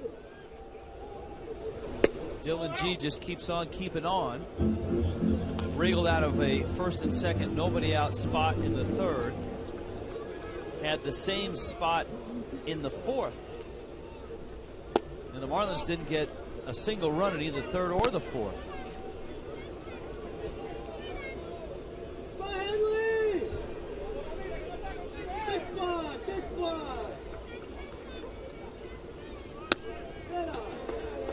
When G has missed over these last couple of innings, it's been by a bunch.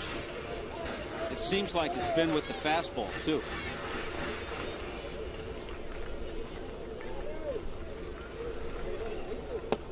Well, he had to stay out on the base paths a little bit last inning after his base hit. Hadn't done a lot of that this year. Was only his second hit of the year. And last pitch just got the knees. That pitch misses up and in. Hanley Ramirez with a leadoff walk. The Marlins once again have their leadoff runner aboard. They've had him on every inning of this game. Here's the trivia answer. Miracle Mets, who was the MVP? Did Mays win it? McCovey won it. So it was actually not a Met. It was Willie McCovey, Big Mac. 45 home runs, 126 RBIs. Wow. Logan Morrison twice has pulled ground balls to first. Hanley's running on the first pitch. And he is out. Reyes with the tag.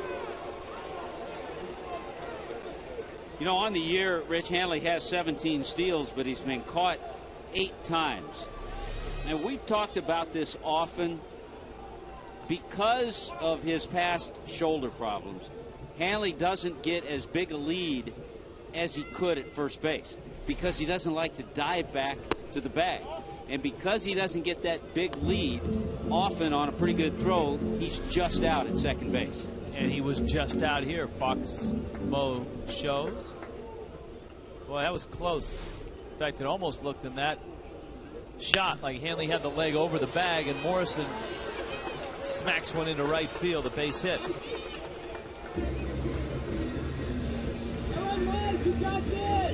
Here comes Mike Stanton now, who is homered and bounced into a double play. Now, I made this observation last AB, even while talking to Alonzo Mourning. Who was terrific, by the way. He was great. I was happy to have him on. It was great to meet him.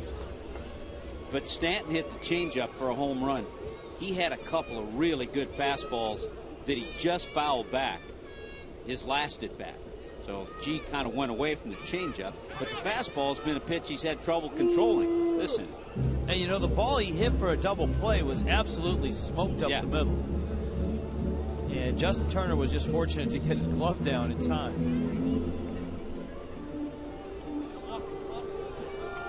And Turner playing in that same spot, the second baseman really shading over, and that's about the same spot that Stanton hit the ground ball last time.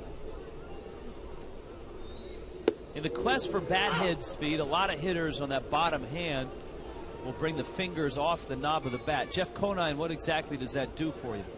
Well, it basically gives you a little more length in the bat because you're not choked up at all. And I think you see what Mike Stanton does. He has his finger over the knob and his other finger on top of the bat like this. So he's got a much smaller space that he's got his hands, and I think that provides more whip. A lot of guys feel when they have their hands close together and their knob off the end of the bat, or their finger off the end of the knob on the end of their bat, it gives them a little more whip, so that creates a little bit more bat speed. Good whip on that breaking ball from Dylan G. All of a sudden, G whipped out the breaking ball and threw a couple of good ones. You know, the first guy that I remember seeing do that and have the bottom hand over the knob was Johnny Bench. He had some huge hands, and he was one of the first guys that I can remember that would have the hand down that far. And then as years went on, more and more guys did it. But you will notice, too, that it's kind of not reserved for, but you mainly see it in power hitters, guys that will try to generate a little bit more bat speed that way. The guys that want more bat control will have their hand up over the knob, you know, as this. I always had my hand kind of up here and my hands evenly spaced out, which I felt gave me a little bit more bat control with the head of the bat.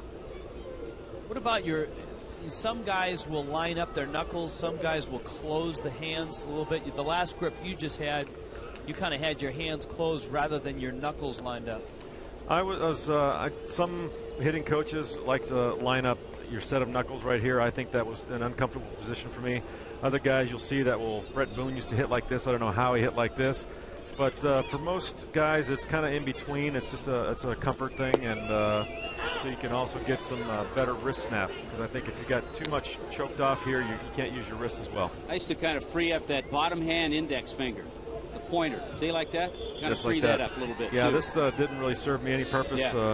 So a lot of times that would just be kind of floating there. So you're really holding it on with these three fingers. Nice work up there today, Niner. Well, thank you very much. I like props. Oh. 0-2 to as soon as we can get him away from the ice cream, he's fine. He just happened to be in the air conditioning up in the suite. Right and now. I've got a freezer here, and I've got it full of Bluebell ice cream, so I've been crushing it while you guys aren't talking to me. Yeah, well, you'll be one of those 40-mile bike rides tomorrow, I suspect. Ryan Peterson was hit by a pitch his last time up. He's 0 for 1. He goes after a pitch in the dirt. And with 2 outs, even though first base was occupied, they got to throw it down to first to get Peterson. Marlins again failed to score with an opportunity.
FC.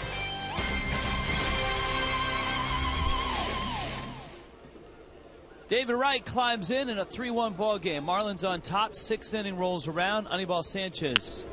First pitch lined into left field. Morrison over to cut it off. Right around first. Headed towards second. Puts on the brakes. and scampers back to first. So a single to open up the 6th inning. The Mets this afternoon have done a lot of damage on the first pitch. Some curveballs, some fastballs that have been up, and they've taken advantage of first pitch pitches that haven't been quality pitches by Anibal Sanchez. Look at Sanchez's line, though. The pitch count is very good. He hadn't walked anybody.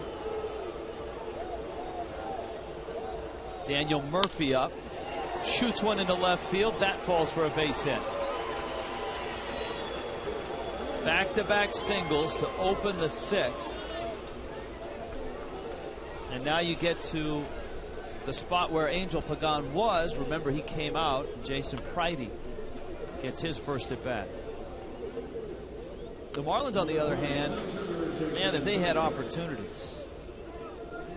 They've had their leadoff man on base in every inning. Of course, one of those was a Mike Stanton homer, but that counts as getting on base. The Marlins 2 for 11 today. Runners in scoring position. They've left 7 men on base. Terry Collins asking Pridey to bunt, and he fouls it off.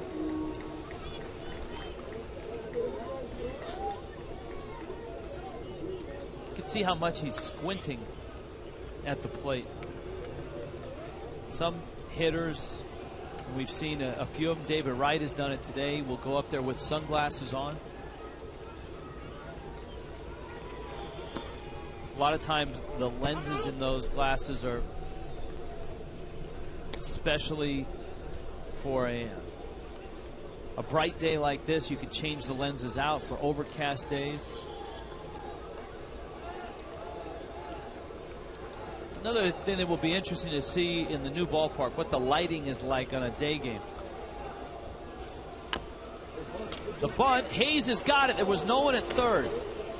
Bonifacio had crept down because of the threat of the bunt. Hayes was gonna throw there, but smartly went to first. I think you get burned sometimes when you cheat a little bit too much, and I think that's what happened to Bonifacio. It's a tough call. It's a quick decision for a third baseman, but see how far he is on the grass. 2 steps is all it takes, and then the only play for Brett Hayes is to go to first.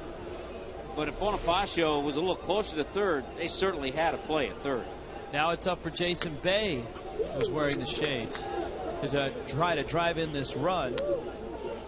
Bay is 0 for 6 in this series.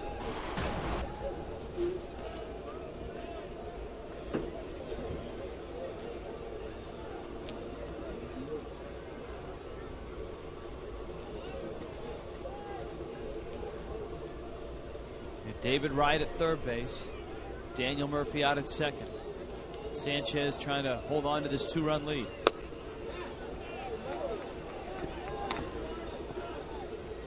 Manny Acosta in the Mets pen. Dylan G spot is 2 hitters away. You've got Josh Tolley on deck.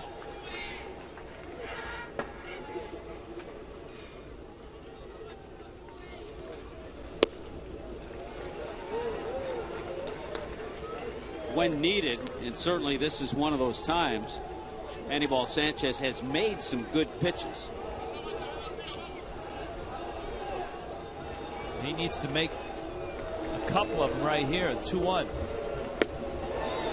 Good slider. There's one. That's one of them. I think he got Bay with good curveball in the 4th inning. Badenhop in the Marlins pen.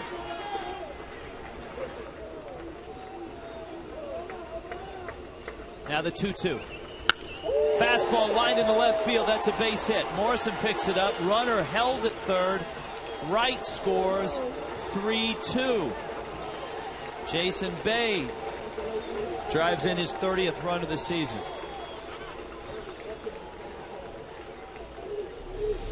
Boy, he got a belt-high fastball. Really surprised at that pitch. And Bay was all over it. He came into that at bat hitting about 175 with runners in scoring position, but got a great pitch to hit.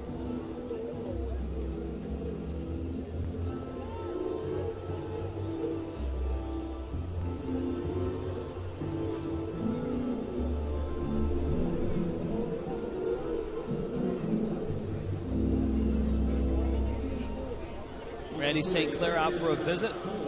And now here is Tolley. The Mets have Bay at first, Murphy at third. Bay is a pretty good base stealer. He's 9 of 10 this year.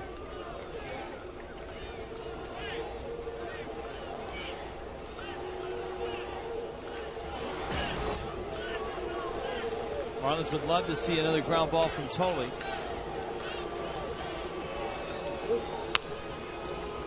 He fouls one off, and it's 0-1.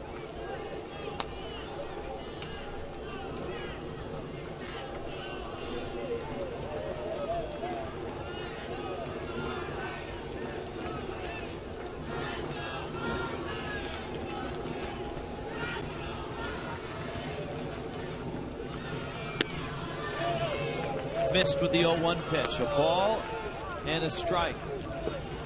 The Mets have out hit the Marlins. They have 9 hits. The Marlins have 7.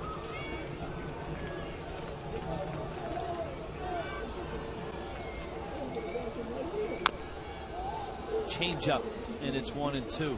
But it's the Marlins who have had the most scoring opportunities, thanks to the wildness of Met starter Dylan Gee, who's walked 3, hit a batter. Just haven't come up with that big hit. That was the Mets' first hit with runners in scoring position, hit by Bay.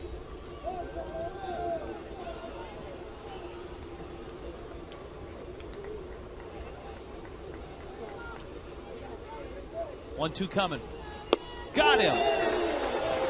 Buried a breaking ball. And now the Mets certainly will call upon a pinch hitter here.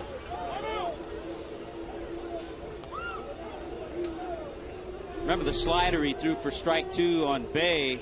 This that slider he buries on that back foot to get Tolley. So good pitch. You know, Sanchez has 7 strikeouts. He hasn't walked anybody. He's just, it's like when he's left pitches up, the Mets have taken advantage of those pitches and gotten base hits. Well, this is a good test because Lucas Duda is going to pinch hit, and he's one of the hotter hitters that the Mets have. He crushed a home run in a pinch hitting spot last night against Leo Nunez. And over his last 9 games, he's 11 for 21. And the Mets have got 6 pinch hit home runs already this year, second only to the Braves, who have 8.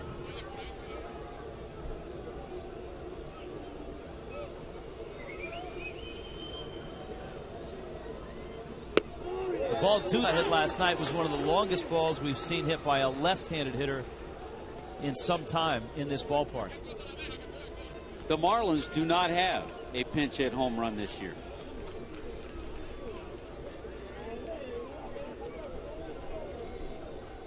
Oh, 1.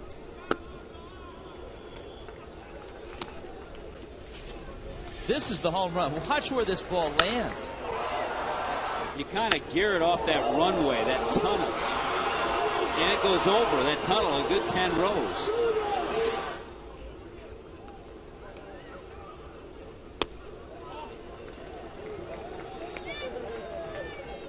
Remember how nice Sanchez's pitch count was coming in.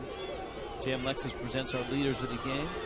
Last 10 days, there is Duda with Deanna Navarro and Humberto Quintero. There's an unlikely pair.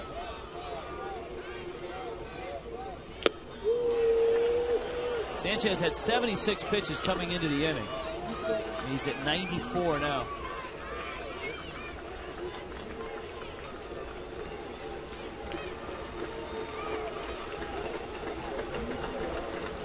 As Tommy would say, this is one of those stressful innings for a pitcher.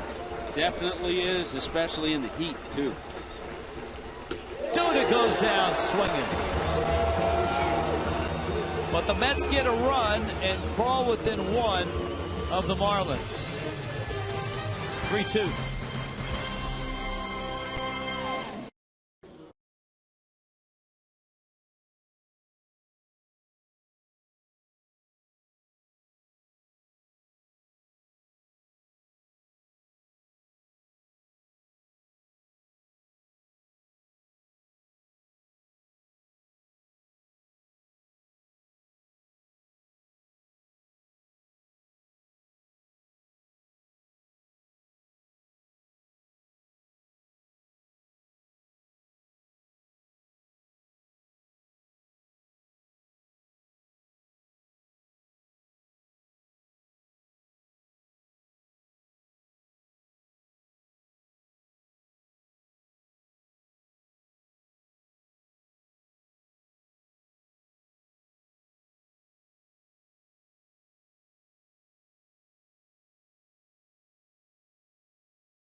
Freeze cam on a Kids Sunday.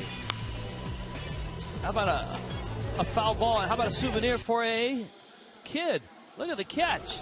A sprawling catch.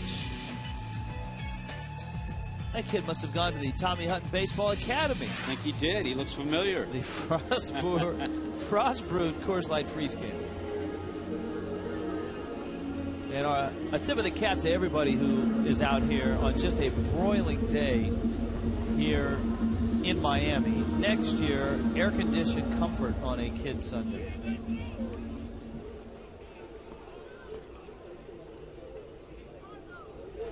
And the Marlins will be headed to the Heat as well. Washington, D.C. supposed to be hot. Atlanta, and then New York. New pitcher out there, Manny Acosta.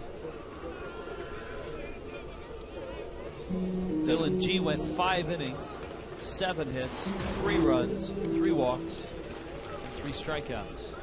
Yeah, no retractable domes either in the next 3 cities. Of course, usually, Rich, the temperature where we are at Nationals Park is about 5-6 degrees cooler. Yeah, like Sir Edmund Hillary, right? Because we're up a little higher, yeah. Hayes has a single. He's reached on an error. The 0-2. And Acosta blows a fastball by him.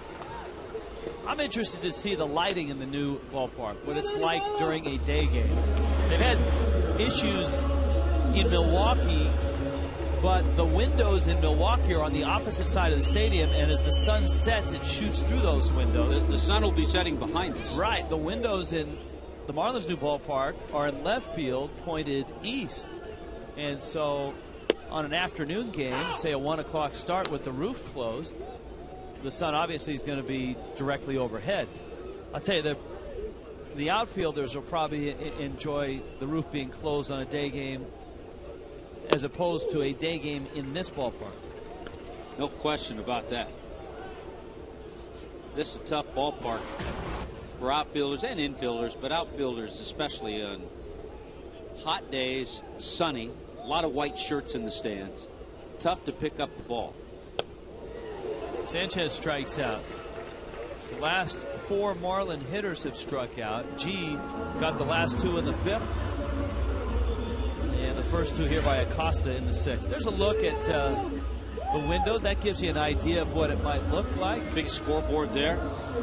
This, of course, without the lights being on. With the roof closed, the lights will be on in the stadium. And I know that one shot we've seen of looking through those windows at nighttime at downtown Miami. Pretty stunning. Just gorgeous.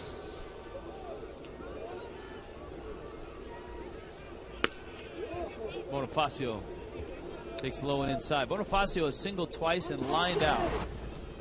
Has an RBI, has a run, has a stolen base. And as usual, has a very dirty uniform.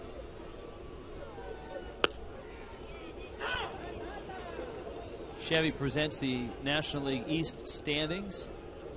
Marlins are making a tour through the East. Washington first, Atlanta next, and then New York. And eventually they'll see the Phillies again here in the second half. I think we ought to have just a friendly wager as to how many times in the National Series we'll see Tyler Clippard. The over-under for Clippard? I've heard his name out there, by the way. Yeah. In trade talks.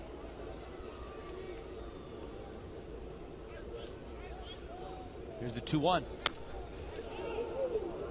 I read a note that Steven Strasburg is throwing, and his progress coming back from Tommy John surgery has been good.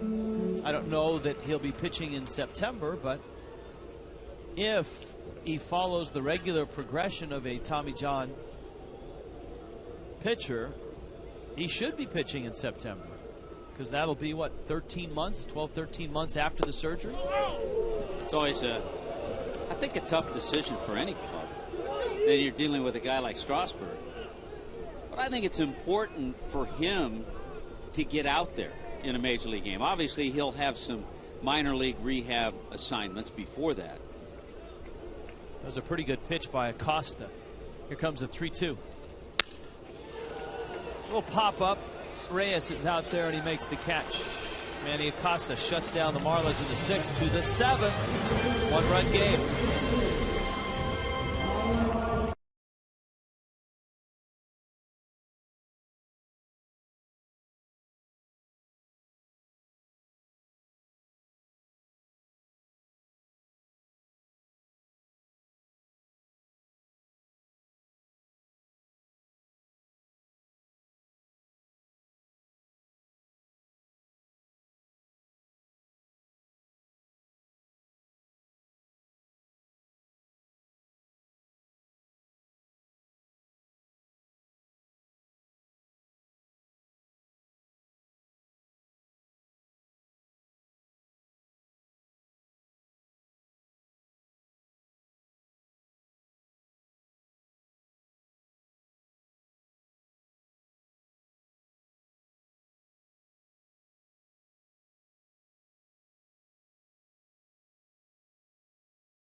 Bottom of the 6th, 3-2. Marlins on top. Let's check in with Allison Williams.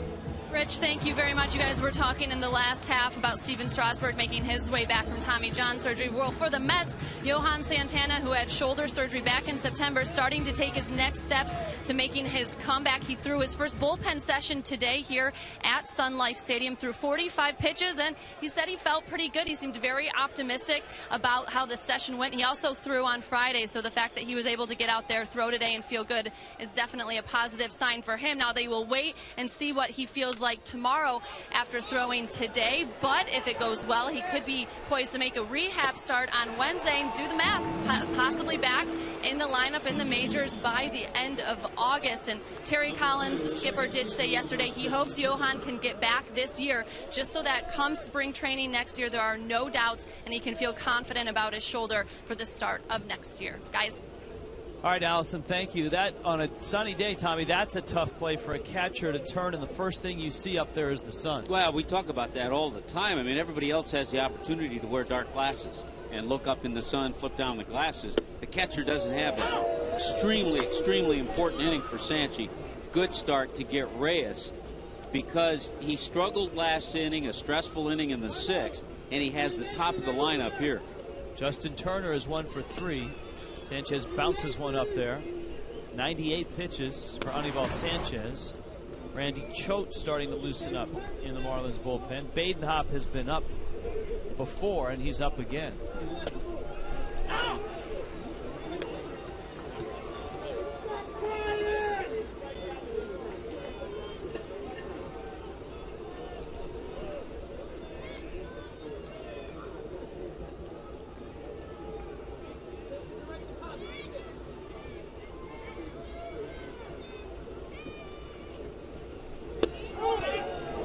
Misses in. 2-2. Fox tracks it, didn't miss by much. Didn't miss the strike zone by much. Didn't miss Turner by much. Big breaking ball. Another pop-up. Gabby pointing. Infante is behind him. He's got his back and makes the catch. That play we were talking about earlier. The first baseman, remember, Murphy kind of got turned around because the runner was going. Second baseman had to cover. So back in that area, it's always an easier shot for the second baseman. Jeff Conine, that's a nice job of one teammate helping out another. Yes, indeed. You know, we talk about this in spring training a lot. It's called pop fly priority. And when you go to the middle of the diamond, the shortstop has got the first priority, second base has got the second most priority, and when you got a ball like that that goes in between first and second base, usually the second baseman, because he plays deeper on the field, he's got a deeper position on the ball, has a much better angle going to that ball. So he will, as a first baseman, you listen for the second base. If he calls it, you get out of the way and let him have it. Pop fly priority, it sounds like an exclusive airline club, you know, pop 5 priority on the infield. Go through, you don't have to go through security. Well, right there you see Gabby up there looking kind of into the sun a little bit, and he's about ready to call it, but Omar comes over, does a good job of calling it. And kids, 3 times, call it loud 3 times. I got it, I got it, I got it. Just in case that first baseman doesn't hear you the first time or the second time, get him the heck out of the way and let you have that ball. And don't worry about your grammar. Just say, I got it, I got it, I got it. Yeah, yeah. And loud, extreme loud, because, you know, because of the deafening crowds we get here at Sun Life Stadium, it could be drowned out, you know, if you only call it 1 time. So some will say, Niner, just let the guy with the sure hands have it. Well, there's a lot of guys that didn't want anything to do with a pop fly. They'll just look up once and they start running away and let the other guy have it. David Wright is up. He has a couple of hits. Carlos Beltran smashed that ball up the middle. Sanchez almost got his glove down in time.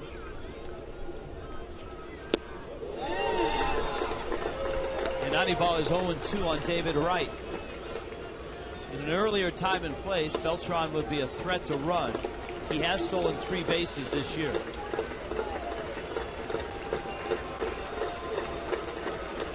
Just got to check him. Don't let him get a walking lead. 0-2. Knocked down by Hayes, who's had a very nice game behind the plate. By the way, that's why a lot of runners like to go 0-2, because the pitcher tries to bury a good breaking ball, miss with it, maybe get the hitter to chase it. But yeah, a different time for Beltran, not the way he was a few years ago. That's one of the things I think of the subtleties of the game, is that great base stealers will tell you they're thinking about pitch selection much like a hitter does. 1-2. Another bouncer. And it's 2-2.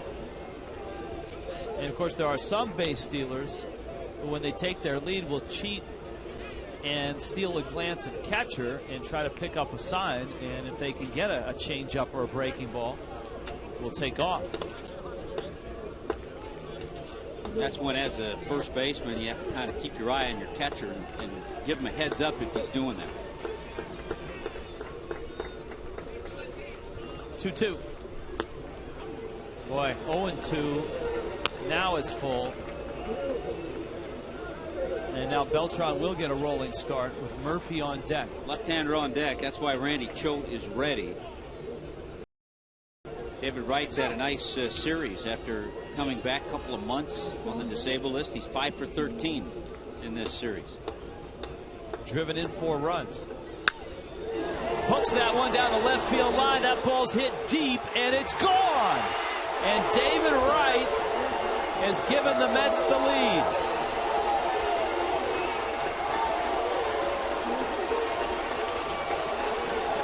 Now he's had a real good series.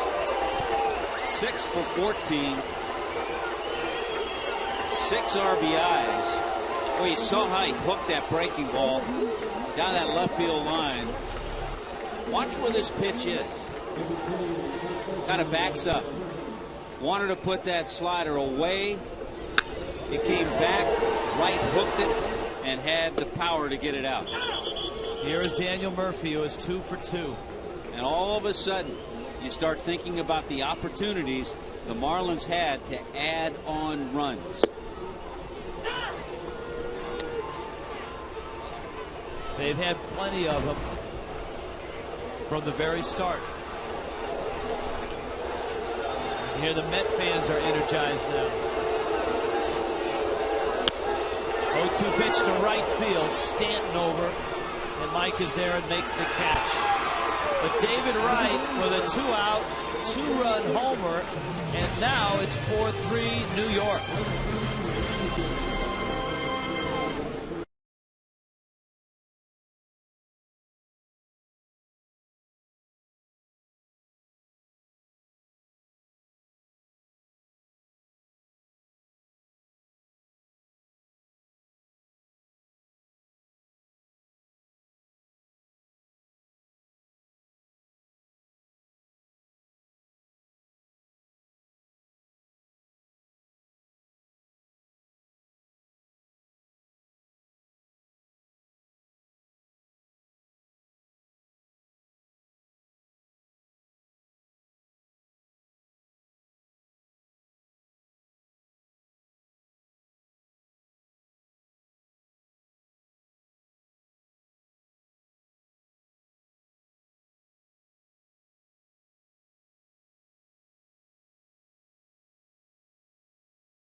taking a 4-3 lead. 7th inning stretch. David Wright with a 2-run homer. And the Fish now need to come from behind. Manny Acosta still on the mound for the Mets. Here's our game summary. A couple of games within a game. Reyes with a base hit. Wright with a base hit. Beltran got the sac fly. So the Mets got on the board quickly in the top of the first. But the Marlins answered back on this ground ball out. Hanley Ramirez bringing home Bonifacio. The Marlins added on, took the lead in the 2nd inning when Mike Stanton took one deep. That made it a 2-1 ball game.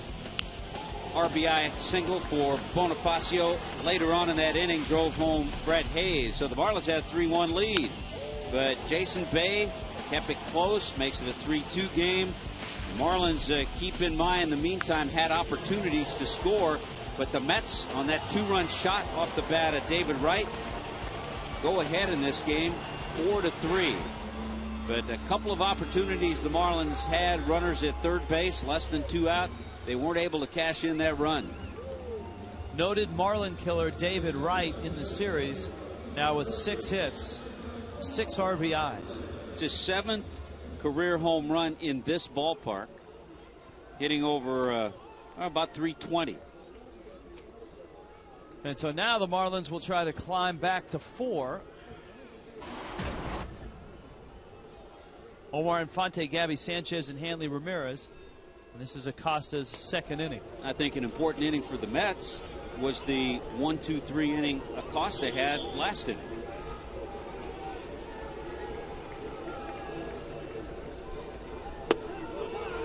Fires a strike.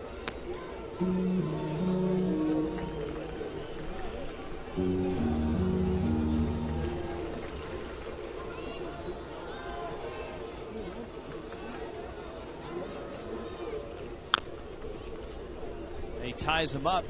Quickly, it's 0-2. Around the National League this afternoon, the Phillies are beating the Padres 5-3 in the bottom of the 6th. Pirates trying to salvage a game from that series with the Cardinals. It's 3-2 St. Louis in Pittsburgh in the 6th inning. Colby Rasmus has hit his 10th. And Infante pops it up. That's Murphy who drops it. Trying to bail out his catcher. It's a tough play for a catcher, but obviously wasn't an easy play for Murphy either. Yeah, he's going to be charged with an error. But you're right, if the first baseman can get to it, it's a little easier play for him, but he was still on the move pretty well. Tough afternoon for pop-ups for Daniel Murphy today.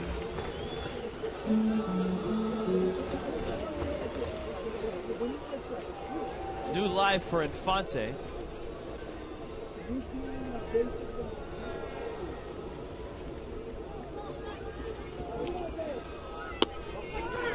But no problem for Acosta as he strikes out Infante. 5 of the last 6 Marlin hitters have struck out. Look at that pitch. The high strike in vogue on that fastball. Well, you see the catcher reaching up like that. Rarely get that called a strike.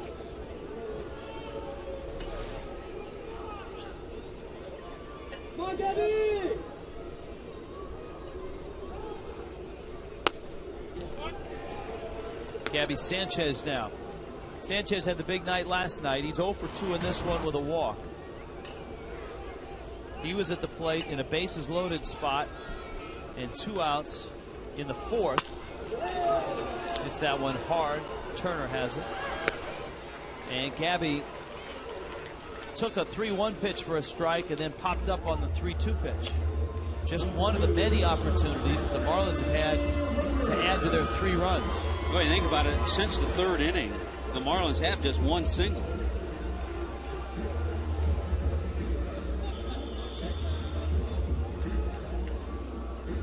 $20,416 on hand. So Hanley's up there with 2 outs. And Acosta has been golden so far for the Mets. A 1-2-3-6. He's retired The first two here in the 7th. Cubs lead Houston 3-1. That ball game in the 4th. Later on today, the Brewers and the Giants in San Francisco. They've split the first two of that series. The Nationals and the Dodgers in Los Angeles. They've split the first two of the series. Breaking ball for a strike. Rockies and Diamondbacks later on this afternoon. They've split the first two of that series. As we told you, the Braves are in are in Cincinnati to play the Reds. As Tommy pointed out, that's a Dontrelle Willis start for the Reds tonight. It's a Sunday night game. In the Natty.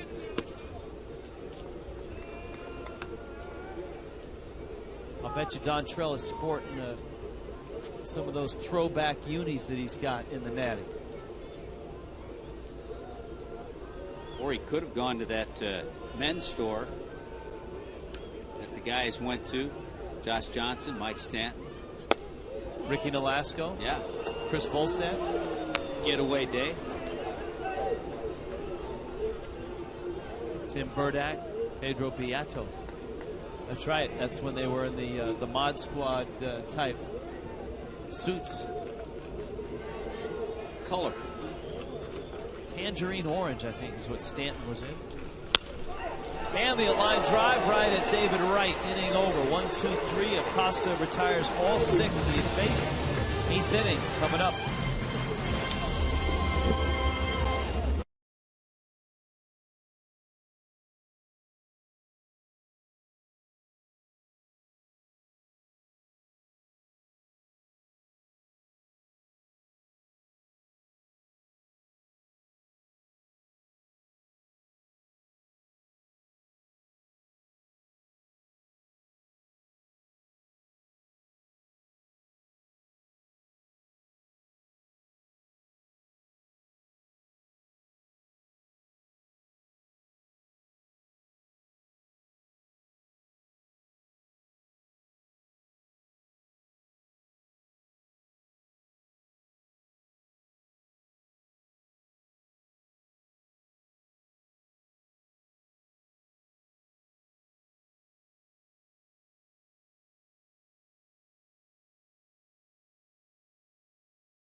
In the top of the 8th inning, our Toyota trend. The Marlins 3rd in fielding percentage in Major League Baseball since the 4th of July. They've been 5th in the National League over the last 2-3 weeks. Jeff Conine, obviously the common denominator is that man right there, Perry Hill. Brought Perry Hill back into the Florida Marlins organization is because he did such a great job with the infielders from 2003 and on. And what he does, he just teaches a very basic set of fundamentals, and he stresses them time and time again.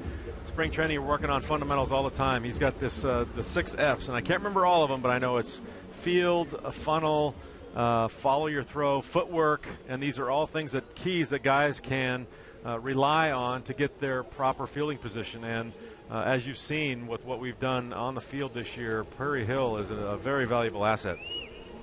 Feet, feel, funnel, footwork, fire, follow. There it is. Wow, you're good, Tommy. Fastball. There's another F for you. Here's a look at Emilio Bonifacio last night. You know, he just gets himself in a great position, great body position to make a good throw, and I think that's mainly what the follow thing is about your throwing, what Tommy just said, is you got to follow your throw, and that keeps your body aligned to where your positioning is going toward first base. Bonifaci's done an outstanding job at third base, well, wherever he's been on the field defensively. And I think the other thing that Perry Hill adds is the positioning for the players, too. Exactly. He'll put marks on the field for especially the middle infielders. He'll put marks out there and tell them that's where they should go off of to position themselves for different hitters on the other lineup.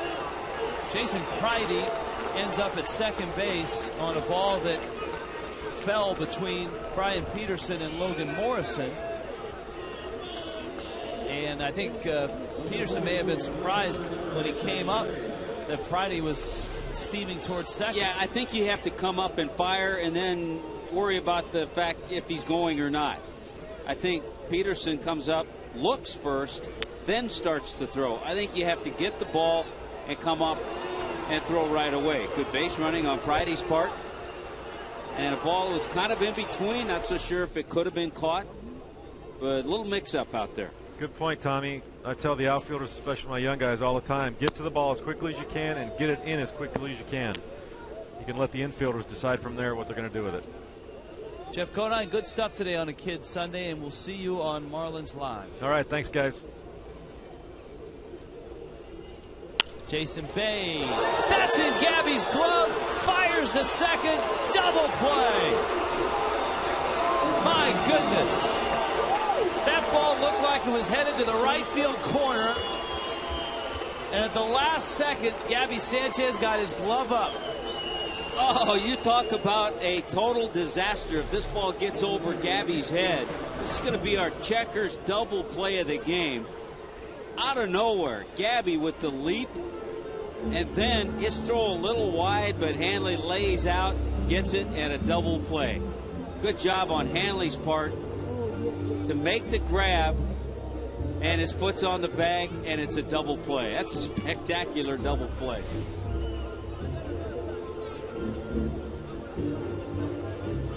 Josh Tolley is the scheduled hitter. And so Randy Choate is coming out of the bullpen. When you need a car, truck or van, who you gonna call? Rudy!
In Miami, 4-3 Mets, top of the 8th. Randy Choate in the ball game.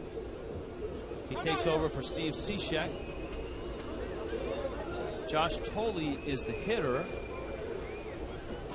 So Choate comes on, having a very, very good year. Just lately, he's given up a couple of hits to left-handed batters. We've been so spoiled over the year. Daniel Murphy did an RBI double against Choate the other night.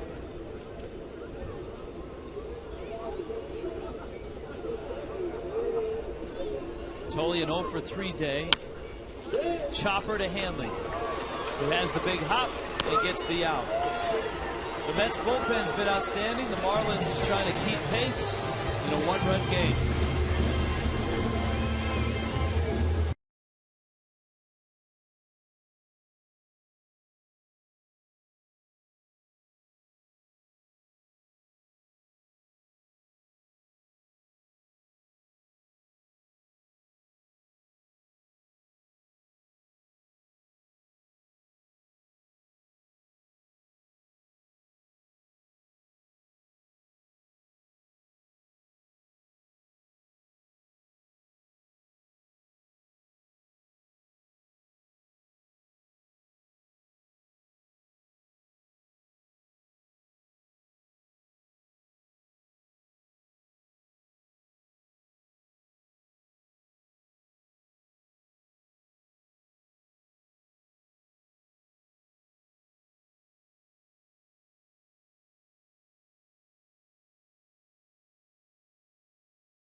Three. Mets on top. Tickets of America interactive poll. Pete Rose, should he be reinstated and thus eligible for the Hall of Fame? 88% says yes, 12% say no. 789-789. Tommy Hutton, what would you say? I've had that feeling too. Forgive, not necessarily forget, but put the all-time hits leader in the Hall.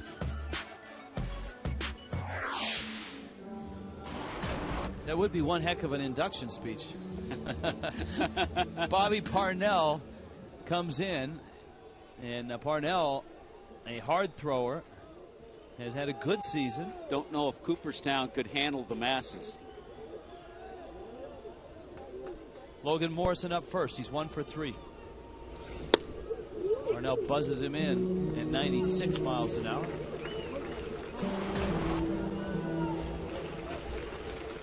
Yeah, we saw Parnell the other night, and there's no question he can get that fastball in the upper 90s. I think we saw him get triple digits a couple of times.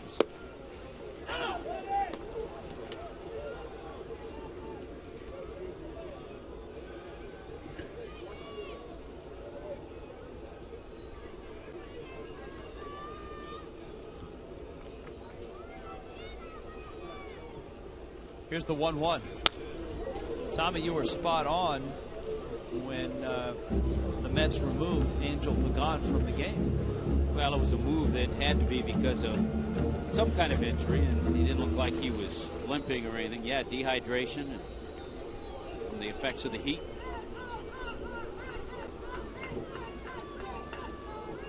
Morrison, Stanton, Peterson in the 8th. Saw that happen the other day in Chicago with Roy Halladay.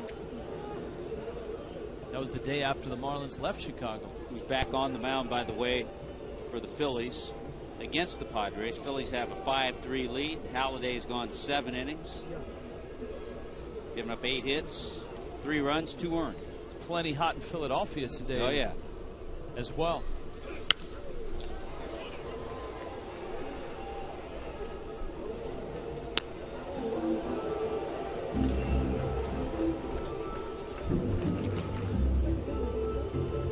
Two and two.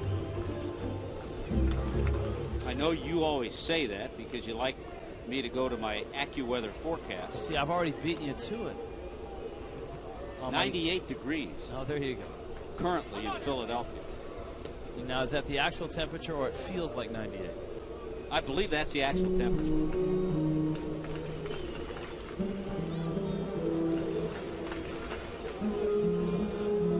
Always like looking at that whenever we're in Phoenix.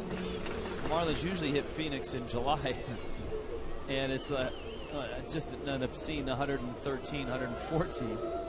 And And then you look at it, the little app that says what it actually feels like.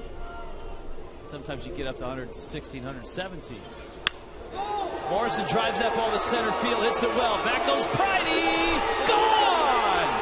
Tie game. Lomo goes deep. For the second game in a row, Logan Morrison. And with a salute, it's 4-4. Yeah, that's what happens when you get a hold of one of those fastballs. Talked to Lomo about the ball he hit last time up last night after he had homered. He just missed his second home run. He said he thought he had it last night. That might have been a slider from Parnell. Either way, solid swing. Lomo shows the pop to straightaway center. You get it on the blue tarp, you've hit it well.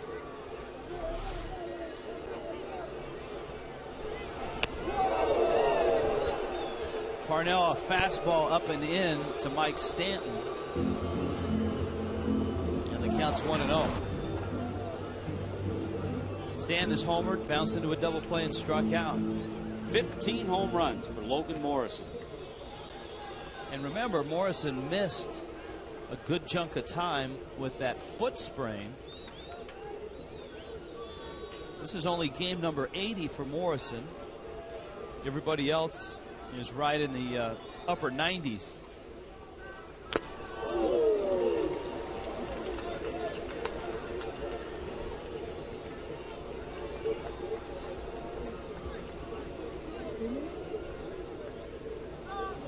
One ball, one strike.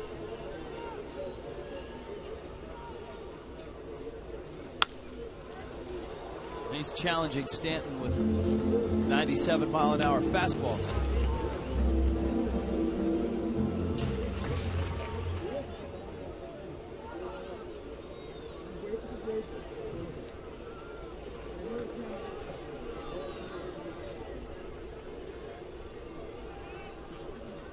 One, two. 100.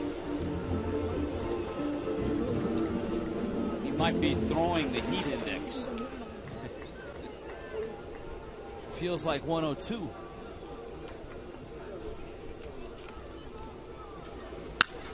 Stanton, a liner into left. I'll tell you what, Bobby Parnell right now is just happy that Stanton didn't get any lift on that.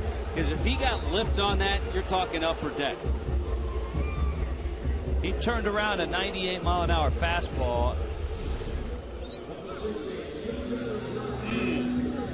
Boy, that is sheer power.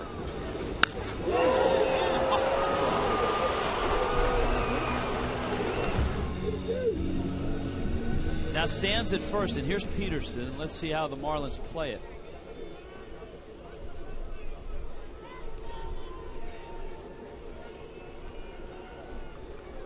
Still got a pretty good complement on the bench.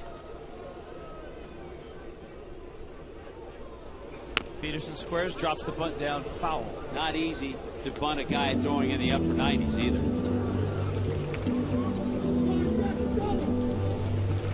But easier to bunt against a guy that's throwing straight rather than cutting it. Yeah, you at least know you're going to get a fastball. He's probably going to stay with that fastball and probably try to keep it up in the zone.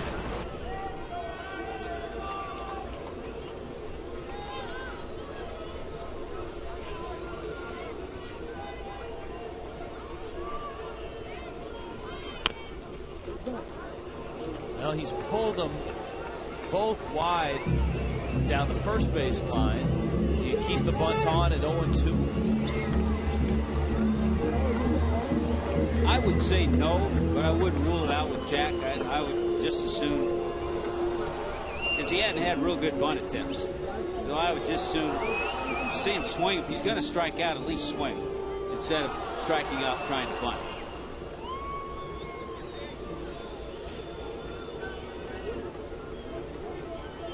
Let's see what 0-2 brings.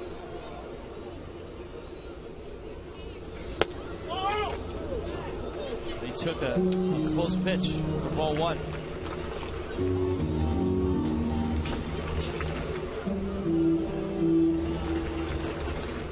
So you don't know if that's a sign or if Brandon Hyde looking at the clicker is a sign, or going to the next. It could be Brandon Hyde giving the signs. Gets the bunt down. Parnell just gets Peterson. Nice job by Brian Peterson. And it goes back to my theory, especially if you have 2 strikes and you're bunting. Just try to drop it softly toward the pitcher. Don't try to be too fine up the lines. Well, you talked about the options that the Marlins have. One of those options is Greg Dobbs. And here comes Dobbs in a big spot with 1 out in the bottom of the 8th.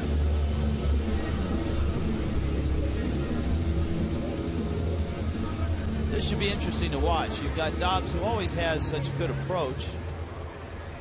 And you've got a guy who's out there throwing 98 to 100. Logan Morrison with a leadoff homer here in the 8th. Mike Stanton followed with a single. Peterson has bunted him up.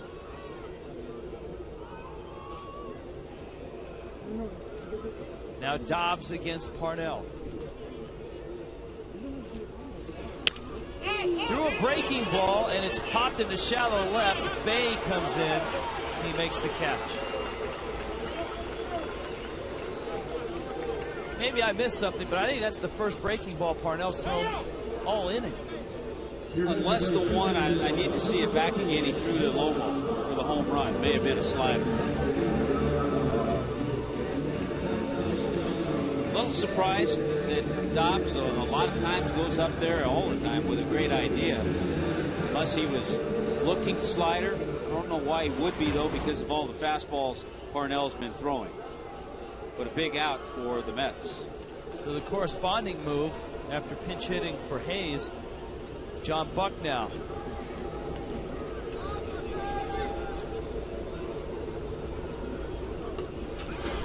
Breaking ball line into right center field. That's a base hit. Stanton will score.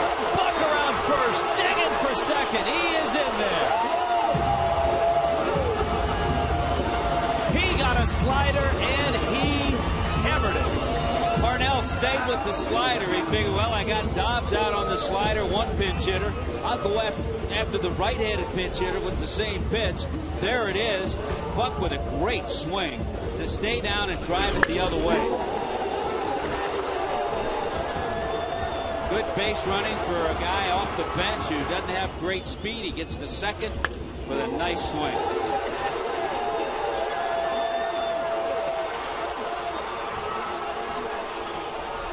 So the Marlins come back here in the bottom of the 8th and reclaim the lead. Here's Bonifacio, who is 2 for 4. Buck is in scoring position. And again, set up by a nice sacrifice bunt from Brian Peterson. Leo Nunez gets ready to close it out.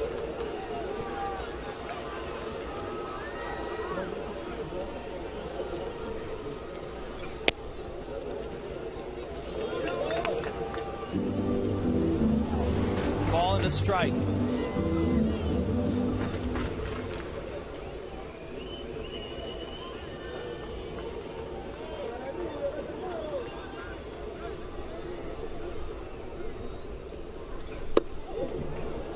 Parnell just feeding Bonifacio fastballs right now, figuring that Bonifacio can't catch up. Yeah, he may file away that slider. He's got hurt with the slider this inning.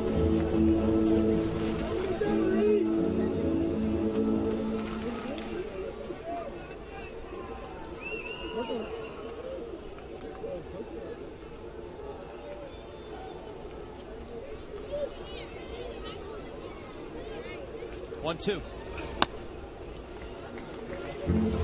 Getting confirmation from the crack staff that the pitch to Logan Morrison on the home run was a slider.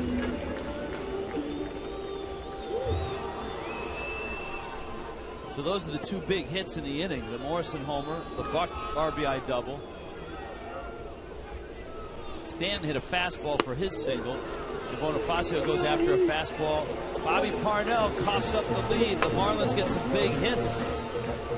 Logan Morrison to center field. Leo Nunez in for the save.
1-run lead going into the 9th.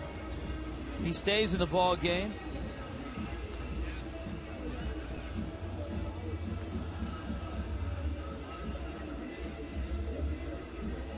Out in center field is Dwayne Wise. Logan Morrison is out of the game, and Brian Peterson is in left field. And so Nunez comes in. He will face 9-1-2. So he's going to get some good hitters here. He gets Willie Harris to start, but then he gets the leading hitter of the National League, Jose Reyes, and Justin Turner. And of course, last night, Nunez was rocked for 2 homers when the Marlins brought him in to work the 9th. Florida won the ball game 8-5.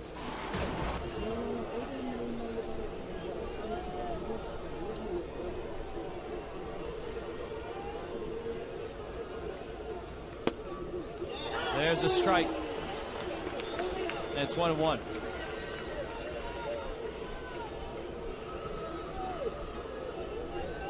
It was Randy Choate who finished the 8th. So he would get the win if Nunez can save the ball game. They threw 1 pitch. Leo trying to pick up save number 28. Craig Kimbrell of the Braves leading the league with 31. And Brian Wilson right on his tail with 30.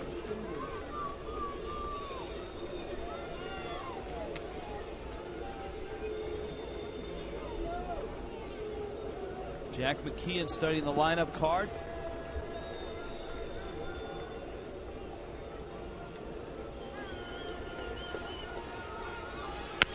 Breaking ball, ground ball. Gabby to his right. Nunez is there. 1 out. By the way, I don't want to slight Randy Choate. He threw 2 pitches to get Josh Tolley. Yeah, don't shortchange him.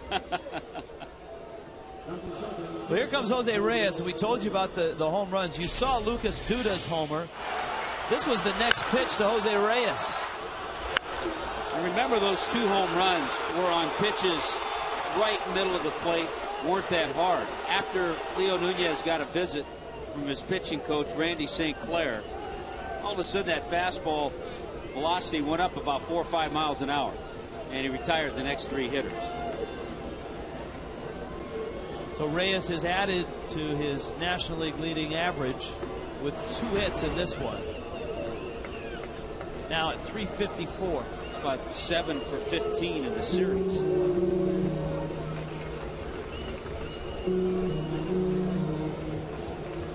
Randy St. Clair and Sean Cunningham. Something prompted guys to go out to the mound, but then Nunez was kind of waving everybody off. Pitching coaches and trainers always err on the side of caution. And as long as they don't discuss strategy. Well, of course, Nunez had to get over to first. Does a good job getting over there.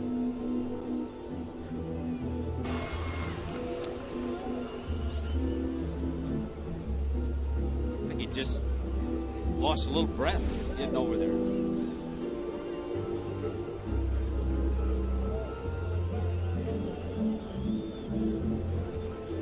Nunez says he's okay. Reyes will step in.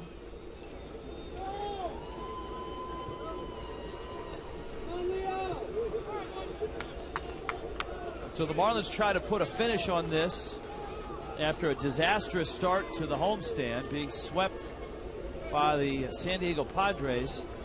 The Marlins trying to take 2 of 3 from the Mets.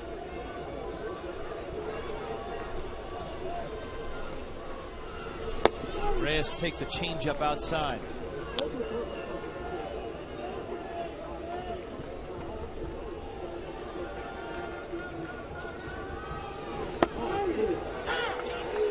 Changeup, strike 1.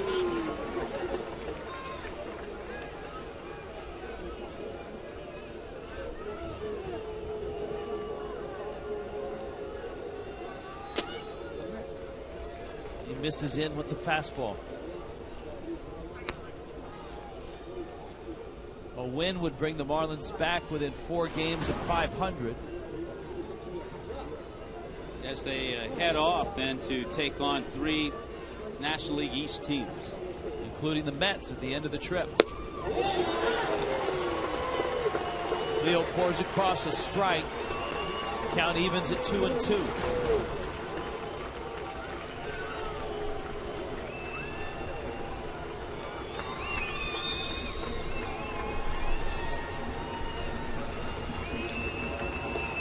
Two coming. Change-up, got him. Big pitch and a good one. Get the hottest hitter in the National League. Strike him out on a perfect changeup. Keep it down, keep it away, and he got Reyes to chase it. Of course, the whole key for Leo is commanding the fastball and being able to throw that for a strike before you throw that. Yeah, when he commands and then can get ahead, then that even makes that a better pitch. Now Justin Turner, who is 1 for 4.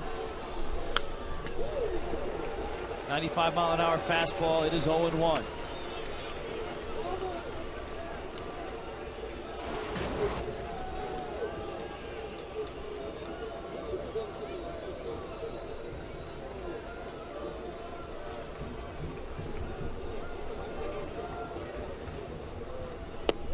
Remember, the Marlins played the Mets for 1 on Monday and beat them in New York. Don't know that you can consider that a series. That one fouled out of play. But the Marlins have won 4 of 7 against the Mets this year. Trying to make it 5 of 8. Marlins fans now with a little chance to cheer. 1-2 for Justin Turner.